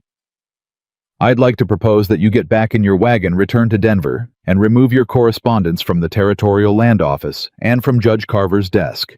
Today. By telegraph if you can manage it." Douglas looked at Maggie. She looked back at him with 4 years and a ledger and every mile between Denver and Heron Flats in her eyes. "And if I don't," he said. "Then I'll be holding this ledger," the judge said, "and you'll be explaining 7 withdrawals to a circuit court." He picked up his coffee. "Your choice, Mr. Hale." Douglas sat for a moment longer. A man measuring an exit, calculating what was salvageable. Then he stood. "Maggie," he said. "Goodbye, Douglas," she said. He looked at her one more time. Something moved across his face that might have been something real, the ghost of a brother who had existed before he'd decided money mattered more than people. Or maybe it was just the last attempt at an angle she hadn't seen yet. She gave him nothing to work with either way. He picked up his hat. He nodded at the judge, a short thing with no warmth in it. He looked at Jack. "Take care of her," he said. The entitlement in it was breathtaking. A man who had taken everything she had, telling someone else to take care of her, as though the instruction cost him something. "She takes care of herself," Jack said. "But yes." Douglas left. Nobody moved for a moment after the sound of his boots crossed the porch. Then Gus Merriman's voice came through the open window from somewhere outside, quiet and satisfied. "There he goes. Pete Dawes, somewhere near the barn. Good riddance." Samuel didn't say anything, but through the window, Jack heard him let out a long, slow breath. The judge picked up the ledger and held it out to Maggie. "You'll want to keep this somewhere safe." She took it. "Thank you, Judge Pruitt. I didn't do much," he said. "You did the work. Carried that ledger for 4 years, which is the kind of patience most people don't have." He stood and put on his hat. "Mr. Callahan, we'll see the correspondence withdrawn by end of week. I'll confirm it personally." "I appreciate it, Arch." "Buy that woman a proper kitchen garden," the judge said, and walked out. The kitchen was quiet in the way kitchens get quiet after something large has moved through them. Maggie stood with the ledger in both hands. Jack stood at the table. Neither of them spoke. Then Maggie set the ledger on the counter and sat down, and for the first time in the 4 weeks Jack had known her, she looked tired. Not broken, not defeated. Just tired in the specific way of someone who has been holding something heavy for a very long time and has just been permitted to set it down. Jack sat across from her. "You carried that ledger all the way from Denver," he said. "I didn't know when I'd need it," she said. "I just knew I would." "You knew he'd come." "I knew someone would," she said. "When you have nothing, people leave you alone. When you have something—" She stopped. "When you're somewhere that looks like it might turn into something, people from your past get interested." He was quiet. "I'm sorry this came to your house," she said. "Don't," he said. "Jack, don't apologize for your brother," he said. "He made his choices. You didn't make them for him." He looked at her across the table. "You came out here with a ledger and a notebook and the sense to contact the judge before Douglas even arrived. You handled this." "We handled it," she said. "Yes," he said. "We did." That word "we" sat between them, and neither of them moved to qualify it. Outside, the ranch was going back to its rhythm. Boots on packed earth. The sound of the horses in the paddock. Clell Roper's voice saying something to Pete Dawes, and Pete's short, low response. "I need to start supper," Maggie said. "You don't have to." "I want to," she said. "I cook better when I've had a day." She stood and went to the stove. "It's going to be a good supper." "It always is," Jack said. She looked over her shoulder at him, and this time the thing at the corner of her mouth was unambiguously a smile, brief and real, before she turned back to the stove. Jack sat at the table in his kitchen and watched her cook and did not pretend to himself anymore about what he was feeling. He had made a decision somewhere between the judge's porch wisdom and Douglas Hale's wagon disappearing down the road, and the decision was simply this. He was done waiting until it felt safe to feel things, because feeling nothing had turned out to be its own kind of loss, and Margaret Hale, standing at his stove with a 4-year ledger and the composure of a mountain, was not something he intended to take for granted. He just needed to figure out how to say it without making it sound like 11 lines in a letter. The days after Douglas Hale left had a different quality than the days before. Not lighter exactly, more settled. The way weather settles after a front moves through the same country, same sky, but the air had made a decision about itself. The men felt it. Gus Merriman started coming into breakfast 2 minutes early instead of on time, which was as close as Gus got to enthusiasm. Pete Dawes fixed the cracked kitchen window glazing without being asked. Showed up one morning with the putty and the glass and had it done before Maggie came back from the garden.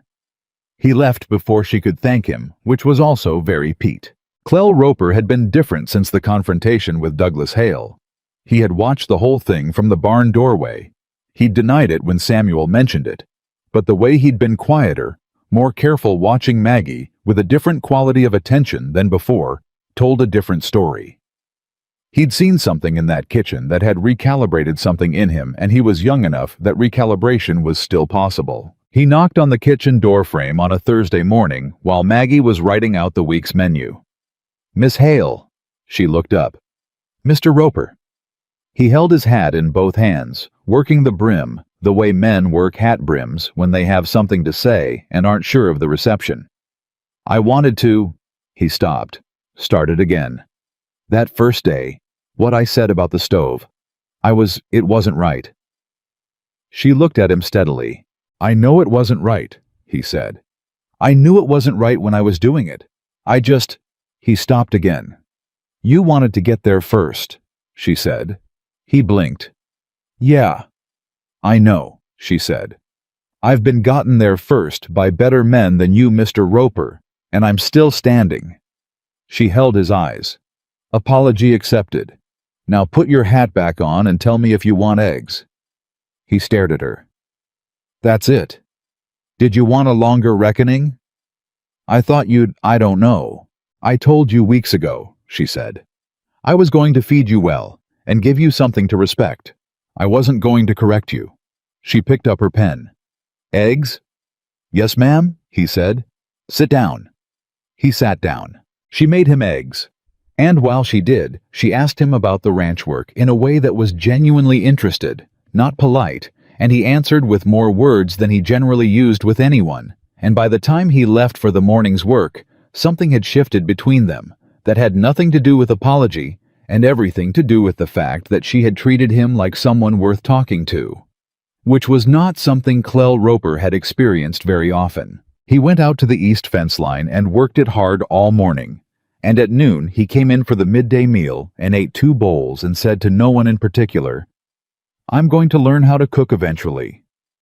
Pete Dawes said, "God help us all." Gus Merriman said, "Start with beans, they're forgiving." Maggie said, "Come in Saturday morning at 5. I'll show you how to start a stove properly." Everyone looked at her. "What?" she said. "A man who works a ranch should know how to cook a basic meal. It's practical."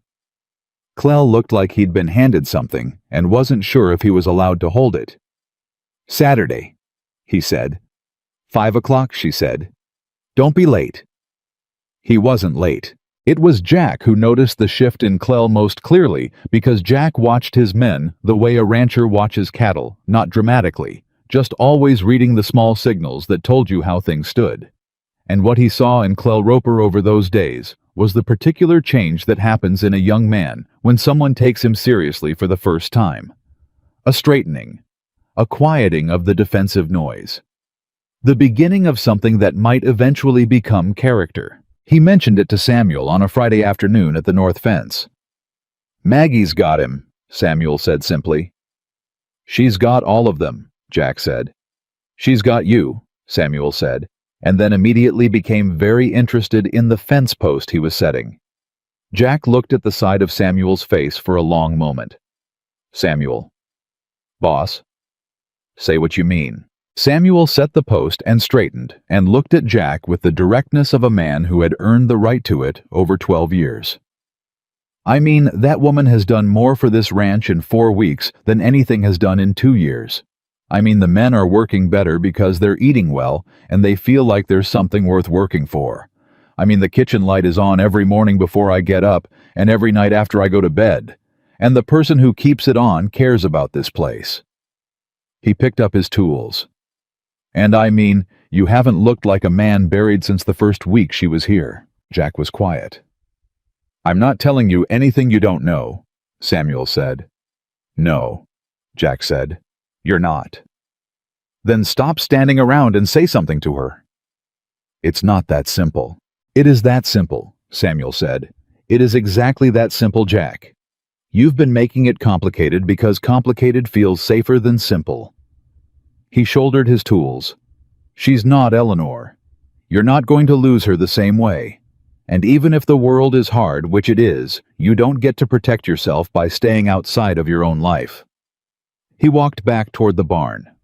Jack stood at the fence and looked at the mountains in the west and let Samuel's words do what they needed to do, which was land in the place where he'd been keeping the truth about what the last 4 weeks had been and stay there.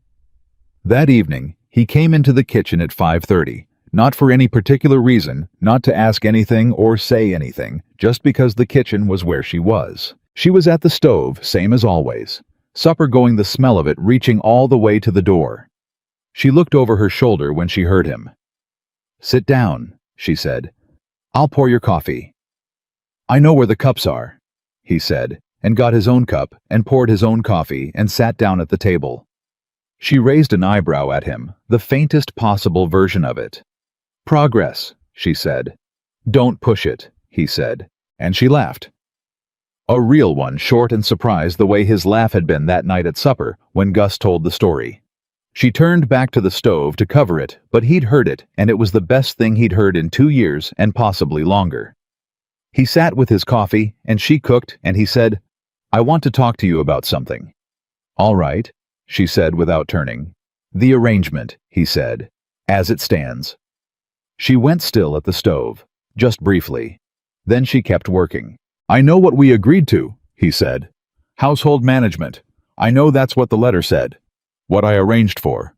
He looked at his coffee cup. I want to know if the arrangement as it stands is what you want, or if you want something different. She was quiet for a moment. What would different look like? More permanent, he said. More? He stopped.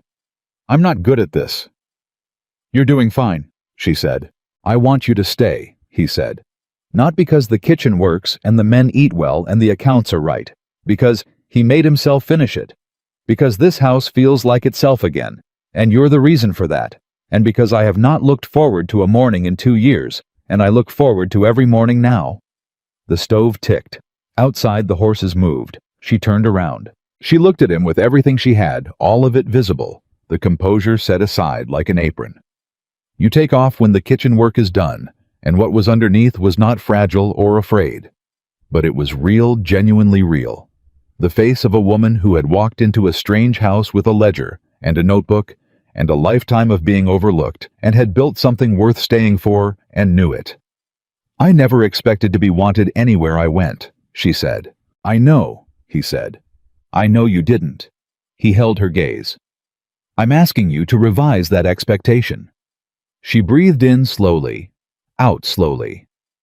You should know, she said carefully, that I am not easy.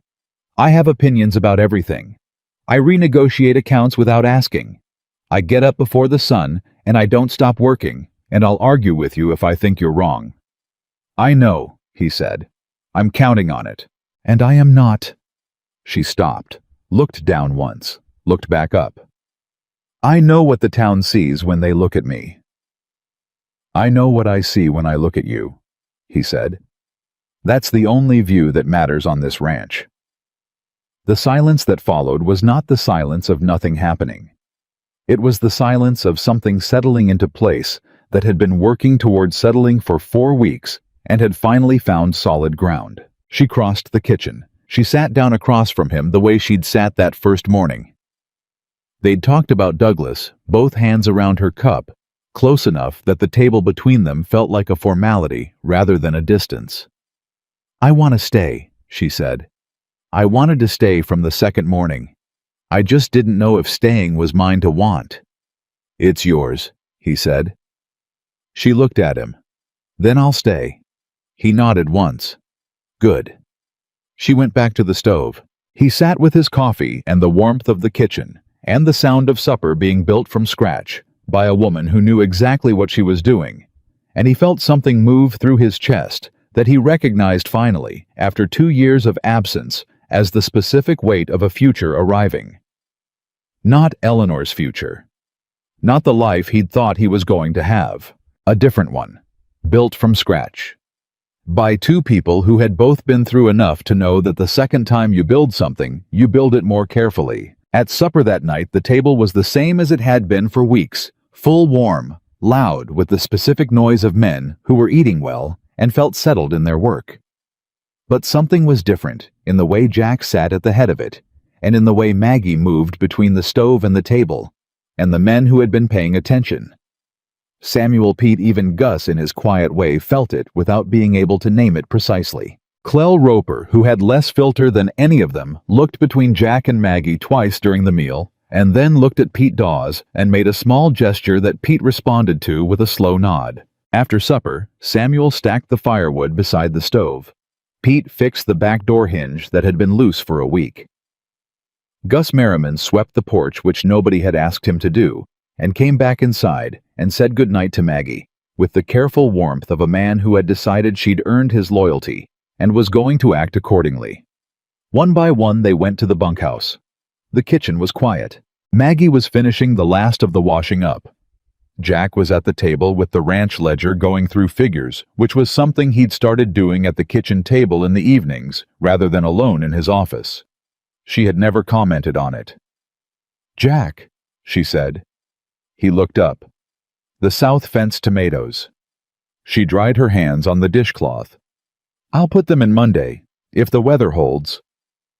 "Weather's supposed to hold," he said. "Good." She folded the cloth. "Eleanor's tomatoes," she said. Carefully. "I want to do them right." He looked at her for a moment. "You don't have to." "I want to," she said. "This is her ranch too. Her kitchen. Her garden. I didn't come here to erase her." She met his eyes. "I came here to take care of what she left behind." The words hit him in the place behind his sternum that had learned to brace for things and was caught off guard by something that wasn't a blow. He said nothing for a moment. "Thank you," he said finally. She nodded. "Good night, Jack." "Good night, Maggie." She went down the hall. He sat at the kitchen table in the lamplight with the ledger open in front of him, and the house around him was warm and inhabited, and breathing in the way a house breathes when it has been brought back from the long cold of neglect to something living. And he sat in the middle of all of it and felt not happy exactly. Not yet. Happiness was something you built toward, but present. He felt present in his own life. That was where it started. The tomatoes went in on a Monday, same as Maggie had said they would. She was on her knees at the south fence before Jack came in for his early breakfast, working the soil, the way she worked everything methodically without fuss, giving the task exactly what it required and nothing extra.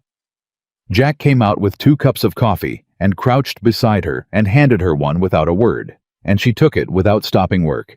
And they stayed like that for a few minutes in the early morning quiet, her hands in Eleanor's garden, and his coffee going warm in the spring air. It was Clell Roper who came running at 6:15, not loping, not walking fast, running, from the direction of the road hat in one hand, and his face had the particular look of a young man carrying news he didn't know how to hold.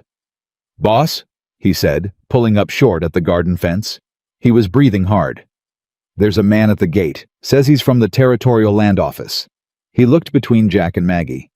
"He's got a paper." Jack stood. "What kind of paper?" Maggie said. She was already on her feet, brushing soil from her hands with the careful efficiency of someone who had been expecting something and was not surprised that it had arrived. "Legal looking," Clell said. "Official seal. He says he needs to speak to you both." Jack looked at Maggie. She looked at him. "Douglas," she said, not a question. "Judge Pruitt said he'd have the correspondence withdrawn by end of week," Jack said. "And we believed him," she said. Douglas doesn't withdraw. He redirects. She handed Jack her coffee cup, picked up the garden fork, and walked toward the gate. The man from the Territorial Land Office was named Colton Webb, mid-40s, with the careful dress and neutral expression of a man who delivered official documents for a living and had learned not to have opinions about what was in them. He held a sealed envelope with both hands and looked mildly startled when Maggie reached him before Jack did. "Miss Hale," he said, reading from a notation on the envelope. "That's me," she said. He handed her the envelope. She broke the seal and read it standing at the gate with the morning sun on the paper and her face doing nothing at all while her eyes moved line by line down the document. Jack reached her side. She held it so he could read it with her. It was a formal inquiry. Not a charge, not a ruling. A formal inquiry initiated by a complaint filed by one Douglas Hale of Denver, Colorado, suggesting that the Callahan Ranch's mail-order arrangement may have been conducted in violation of Territorial Correspondence Bureau regulations, specifically Clause 7, which govern the disclosure of prior domestic arrangements. Prior domestic arrangements. Jack read that phrase twice. "What prior domestic arrangement?" he said. Maggie was very still. "Miss Hale," he said, not accusatory, but direct. "What does that mean?" She looked at Webb first. "Thank you, Mr. Webb. I'll respond through proper channels." "There's a hearing date," Webb said. 30 days. Telford Courthouse, Judge Carver presiding." "I know where Judge Carver's courthouse is," she said. "Good morning, Mr. Webb." He tipped his hat, looked briefly at Jack with the expression of a man who was glad his job ended at delivery, and rode back toward the road. Maggie turned and walked toward the house. Jack walked beside her. The ranch was waking up around them. Horses in the paddock. Gus Merriman's voice from the barn, the smell of the kitchen fire that had been going since 5, and none of it touched the particular quiet between the two of them right now. She went through the kitchen door. She sat down at the table. He sat across from her. "Tell me," he said. She set the document flat on the table. She looked at it for a moment, and then she looked at him, and what was in her face was not guilt, but it was something complicated. The expression of a person about to say something they'd been deciding how to say for a long time. "Before I placed with the Bureau," she said, "I was engaged." He waited. His name was Robert Ferris. "We were engaged for 8 months. He broke it off." She paused. Clause 7 of the Bureau regulations requires disclosure of prior engagements in the placement documentation. I disclosed it. It's in my Bureau file. She looked at the document. "What Douglas is claiming is that I misrepresented the circumstances of the broken engagement. That I was the one who ended it, not Robert. That I concealed the real reason." "And what was the real reason?" Jack said. She breathed in. "Robert ended it because his family objected to my—" She stopped. Started again. "Because his family felt I was not an appropriate match for him. Physically." The last word landed flat and honest with no softening around it. They used other words for it. Douglas was present for the conversation. He knows exactly what was said and who said it. Jack felt something move through his chest that was not quite anger and was more than anger. "Douglas is claiming," Maggie continued, "that I told the Bureau Robert ended it for financial reasons, which is what I told most people because the actual reason was—" She stopped again. "Because the actual reason was humiliating," Jack said quietly. She looked at him. "And Douglas knows that—" Jack said, "So he's using it. He's forcing you to either repeat the humiliation in a public legal proceeding or concede that you misrepresented the circumstances."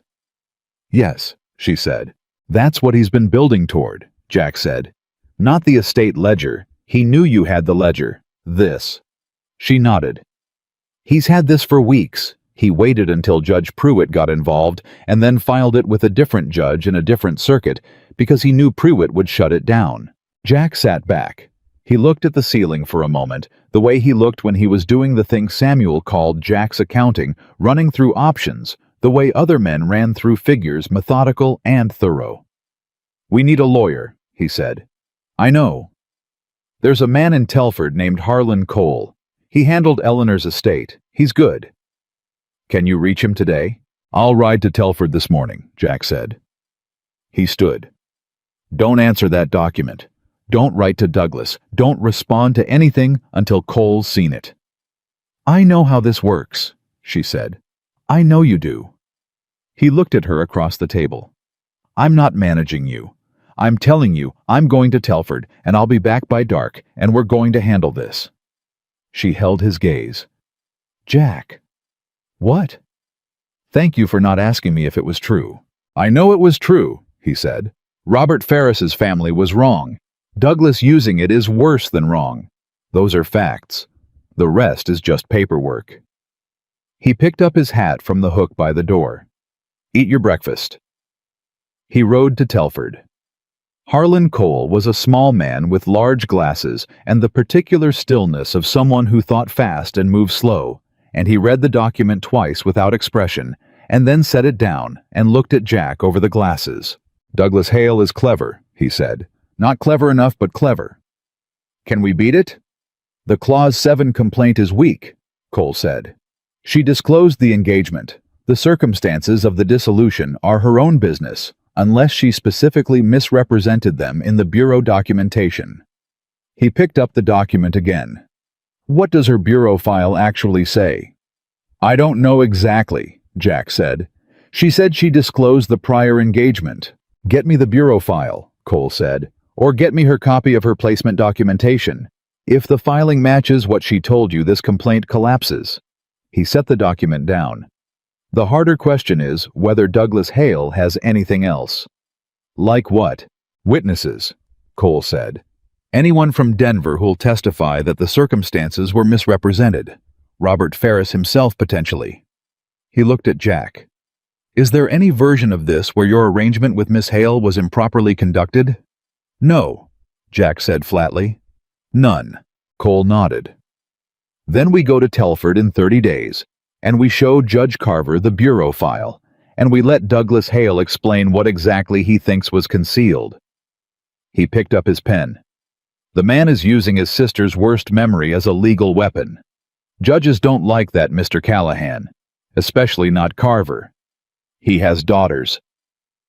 Jack rode back to the ranch with the specific determination of a man who has moved from reaction to action and finds the ground steadier there. He got back at 4:30 to find the ranch in the middle of something he hadn't expected. Samuel met him at the barn with an expression that was half alarmed and half something else, something that looked improbably like suppressed satisfaction. What happened? Jack said, dismounting. Vera Hutchins came, Samuel said. Jack went still. When? 2 hours ago. Came to call on Maggie. Samuel paused. It did not go the way Vera planned. Jack handed him the reins and went to the house. He found Maggie at the kitchen table with Ruth Sayers of all people sitting across from her, and the two of them were talking in the low, direct tones of women who have gotten past the social layer of a conversation and into the real one. There was tea. There were biscuits. Maggie looked up when Jack came in and gave him a look that said later, and he went back out to the porch and waited. 10 minutes later, Ruth Sayers came out, looked at Jack and said simply, I want you to know that I told Vera the letter to Douglas Hale was wrong. I told her at the time, and I'm telling you now. She put on her bonnet. Your wife is a good woman, Mr. Callahan. She walked to her wagon and drove away. Jack went back inside. Maggie was clearing the cups. What was that? He said. Ruth Sayers. Maggie said, has been uncomfortable about the Douglas situation since Vera sent the letter. She came with Vera today because Vera told her they were coming to apologize. She set the cups in the basin. Vera did not apologize. What did Vera do? She came in with the apology framing and then pivoted to suggesting that given the legal inquiry, perhaps this arrangement was proving more trouble than it was worth, and perhaps I'd considered returning to Denver. Maggie's voice was level and factual. She said it in a way that was meant to sound concerned. Jack felt the anger move through him cleanly. What did you say? Maggie turned around and looked at him with gray-green eyes that were entirely calm and entirely certain. I told her that I had put tomatoes in this morning at the south fence in a garden. This ranch has been growing for 15 years, and that I intended to be here in August when they came ripe, and that her concern, while noted, was unnecessary. She paused. And then I offered her tea because she was a guest in this house. Jack looked at her. She didn't stay for tea, Maggie said. No, he said.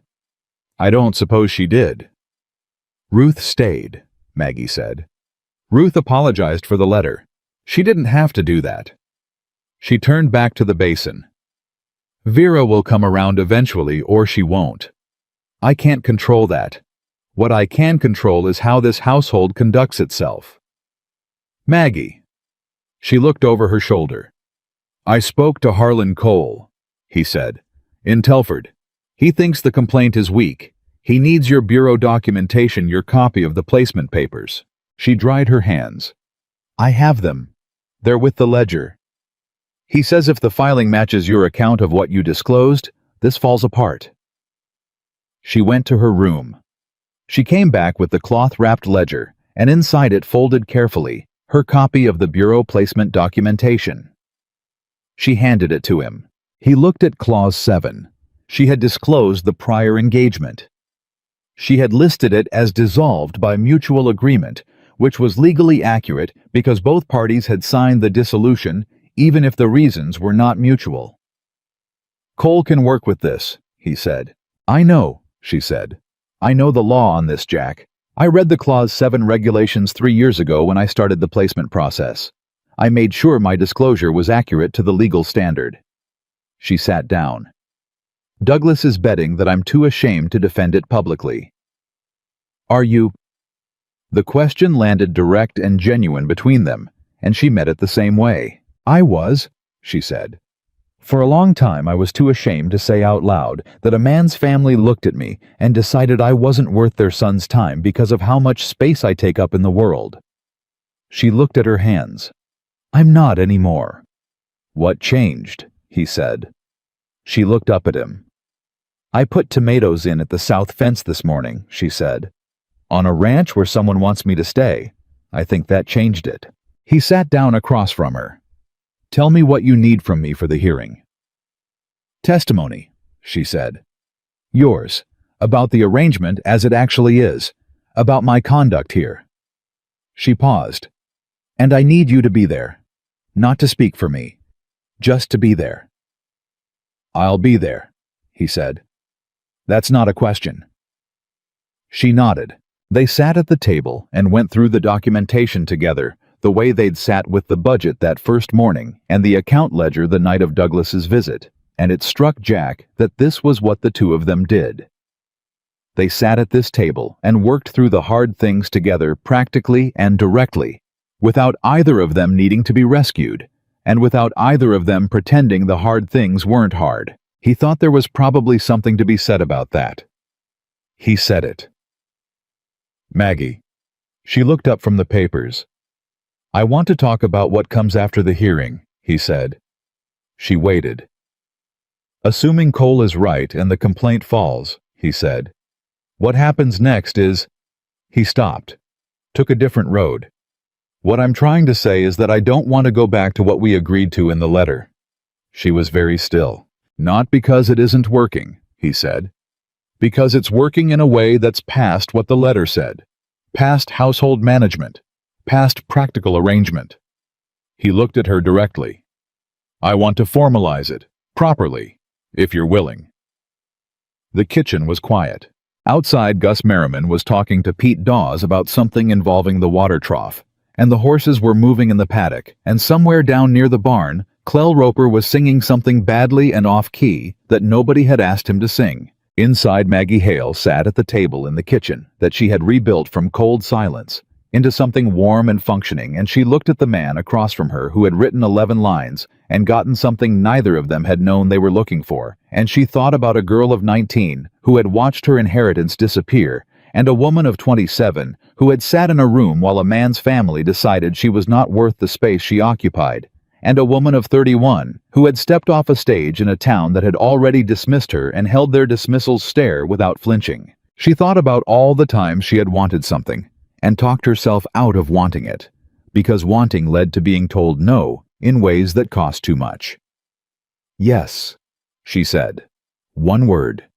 Steady and clear and final, the way she said the things she actually meant. Jack breathed out. "Good," he said. "I'll speak to the judge when we're in Telford." "After the hearing," she said. "Let's not complicate Cole's day." "After the hearing," he agreed. She went back to the papers, and he went back to the papers, and outside the ranch moved through its afternoon, and the kitchen was warm. The hearing in Telford took place on a Thursday 30 days after Colton Webb had handed Maggie the document at the ranch gate. They rode in together, Maggie and Jack with Samuel in the back of the wagon, because Samuel had announced at breakfast that he was going to Telford, and nobody had tried to stop him. Harlan Cole met them at the courthouse. Steps looked over his glasses at Douglas Hale's attorney, a thin man from Denver named Garvey, who had the look of someone who had been underprepared by his client, and said simply, "Ready." The hearing took 45 minutes. Cole put the bureau documentation in front of Judge Carver. Clause 7, Maggie's disclosure. The prior engagement listed accurately and in full compliance with the legal standard. Cole then asked Douglas Hale's attorney to specify precisely what had been misrepresented. Garvey talked for 6 minutes without saying anything specific because there was nothing specific to say, because the documentation was accurate, and the complaint had been built on the assumption that Maggie wouldn't be able to prove it.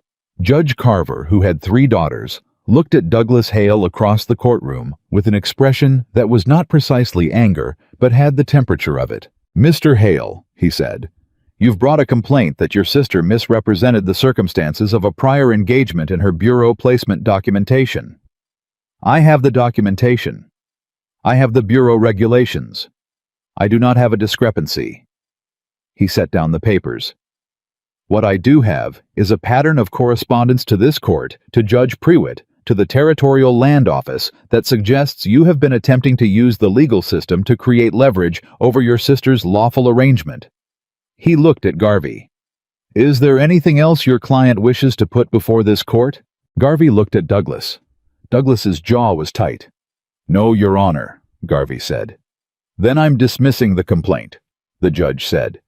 "And I'm noting in the record that any further correspondence from Douglas Hale regarding the circumstances of Miss Margaret Hale's placement or domestic arrangement will be considered harassment and treated accordingly." He looked at Douglas directly. "Do you understand that, Mr. Hale?" Douglas said. "Yes, Your Honor." He did not look at Maggie. Maggie, sitting beside Jack at Cole's table, did not look at Douglas either. She was looking at the judge with the composure of a woman who had known this was coming, and had built for it, and had been right, and there was nothing triumphant in her face, just the quiet of something that had been carried a long distance, finally being set down for good. Outside the courthouse on the steps in the Telford afternoon, Douglas Hale walked past them without speaking. His attorney was beside him saying something low. Douglas's face had the look of a man making calculations about what came next, which told Jack that Douglas Hale was not finished being Douglas Hale, and probably never would be. But he was finished here. He was finished with this ranch and this woman, and whatever he'd imagined he could extract from the life she'd built. He got in his wagon and drove away. Cole shook Jack's hand and then Maggie's. "Clean," he said. "Straightforward. She built it right from the beginning. 31 years old, living on her own, kept every document. Some people learn that the hard way. She started right." He went back inside. Samuel, standing to one side with his hat in his hand, said nothing. He just looked at Maggie with the expression of a man who had made his assessment over the course of a month and was now completely confirmed in it. Maggie looked back at him. "Stop looking at me like that, Mr. Briggs." "Like what?" "Like I did something exceptional." "You did," he said. "I did what needed doing," she said. "That's not exceptional. That's just what you do." "Most people don't," Samuel said. "That's what makes it exceptional." She looked at him for a moment. Then she said, "Thank you for being here." "I was going to Telford anyway," he said, which was the kind of lie that both of them understood perfectly. They drove back to the ranch in the afternoon light, the 3 of them mostly quiet. Maggie sat beside Jack on the wagon seat with her hands in her lap and her face turned toward the mountains in the west. And at some point on the road between Telford and Heron Flats, Jack shifted the reins to one hand and put the other one briefly over both of hers. She didn't move her hands. He moved his back to the reins after a moment, because there were things you said with a gesture that were better not extended too long into the practical business of driving a wagon. But something had passed between them on that road that required no words and received none. They got back to the ranch as the late afternoon was going golden. The men were at supper when they came in. Maggie went straight to the kitchen. She'd left a pot going on the banked stove that needed attention, and Jack washed up and came to the table and sat down. Clell Roper looked at his face, and then looked at Samuel, who had come in behind Jack, and the question was answered by Samuel's expression before Clell asked it. "Good," Clell said. "Done," Samuel said. Gus Merriman exhaled. Pete Dawes picked up his fork.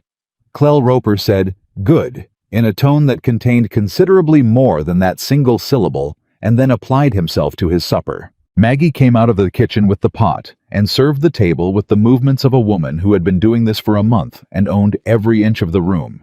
And when she set the pot down in the center of the table and looked at the faces around it, 7 men who had eaten cold food and thin silence for 2 years, and now sat in a kitchen that smelled of something made with care, she felt the particular weight of the moment and stood still in it for just a second. Gus looked up at her. "Sit down, Miss Hale," he said. "You've done enough for one day." She sat down. She ate with the men at the table in the kitchen that she had rebuilt from cold silence into something that ran and breathed and held people together, and the conversation moved around her, the way it had started moving over these weeks. Natural, easy, the specific ease of people who have been fed well enough and long enough to remember that they like each other. After supper, after the men had gone, Jack spoke to Judge Pruitt by letter, a short 1-3 lines asking that the judge note in the county, record the formalization of Miss Margaret Hale's standing at the Callahan Ranch, pending proper arrangement. Cole had suggested it. Pruitt, when the letter reached him 2 days later, wrote back in his careful judicial hand, "Noted and witnessed." About time, Jack. The formal arrangement was made on a Saturday at the end of May in the Heron Flats County office, with Samuel Briggs and Gus Merriman as witnesses, and Judge Pruitt officiating because he'd made it clear that he intended to be there, and nobody had argued. Vera Hutchins was not present. Ruth Sayers was. She had come on her own without invitation, and stood at the back of the room with her hands folded and her chin up, and when it was done, she was the first person other than the witnesses to shake Maggie's hand, and she held it for a moment and said quietly, "I should have said something sooner. On the street that first day. I should have said something." Maggie looked at her. "You said something when it counted," she said. "That's enough." They drove back to the ranch in the early afternoon, Jack and Maggie, and when the gate came into view, the Callahan Ranch, gate wood and iron, a thing that had stood for 15 years. Maggie looked at it in the way she'd looked at things from the beginning, steadily without sentimentality, taking accurate measure. "Home," she said, not dramatically, just the word plain the way she named true things. "Yes," he said. They pulled through the gate. Clell Roper was at the south fence. He looked up when he saw the wagon, and whatever he read in their faces told him everything he needed, and he took off his hat and held it against his chest and gave a single nod that was more serious and more genuine than anything Clell Roper had managed in 22 years. Gus Merriman came out of the barn. Pete Dawes appeared from somewhere to the east. Samuel, who had ridden ahead, was on the porch with coffee already poured, because Samuel Briggs had been running ahead of things for 12 years and saw no reason to stop now. The kitchen was warm when they walked in. The stove had been banked before they left and kept properly, and the room held its heat, and the smell of it was the specific smell of a place that had been lived in and returned to bread. From this morning, still faint in the air, cast iron seasoned and resting on its hooks, the small signs of a kitchen that had been brought back from the dead by someone who knew what it was supposed to be. Maggie stood in the middle of it. Jack stood beside her. She looked at the stove, at the shelves at the window where Pete had replaced the glazing at the garden through the glass, where the tomatoes were in the ground at the south fence. "I need to start supper," she said. "You don't have to," Jack said. "Not today." "I want to," she said. She looked at him with everything she was, all of it, the composure and the will and the 4-year ledger and the steadiness that had never once broken under the weight of everything that had tried to break it. "I cook because it's what I do, not to prove something, not for approval, because it's how I take care of people I care about." She tied on her apron. "Sit down," she said. "I'll pour your coffee." He sat down. She poured the coffee. She went to the stove. And the Callahan Ranch, which had been silent for 2 years, which had run on survival and stubbornness, and the particular grief of a man who had forgotten what it meant to be present in his own life, ran on something different now. Ran on the rhythm of a household that had been found by the right woman and rebuilt from scratch, one meal at a time.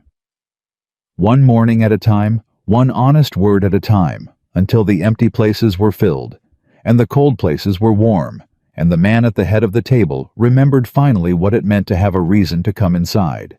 Margaret Hale did not change who she was to belong here. She brought who she was, all of it, the weight of her, the will of her, the 4-year ledger and the pantry notebook, and the gray-green eyes that had held the world's judgment without flinching. And she built belonging out of it, the way she built everything from scratch, with full attention, and not a single wasted move. The Callahan Ranch did not just survive her arrival. It came alive because of it. And that was not luck, and it was not accident, and it was not the story anyone in Heron Flats had predicted when they watched her step off that stage. It was Margaret Hale, exactly as she was, exactly as she had always been. And it was more than enough. It was everything.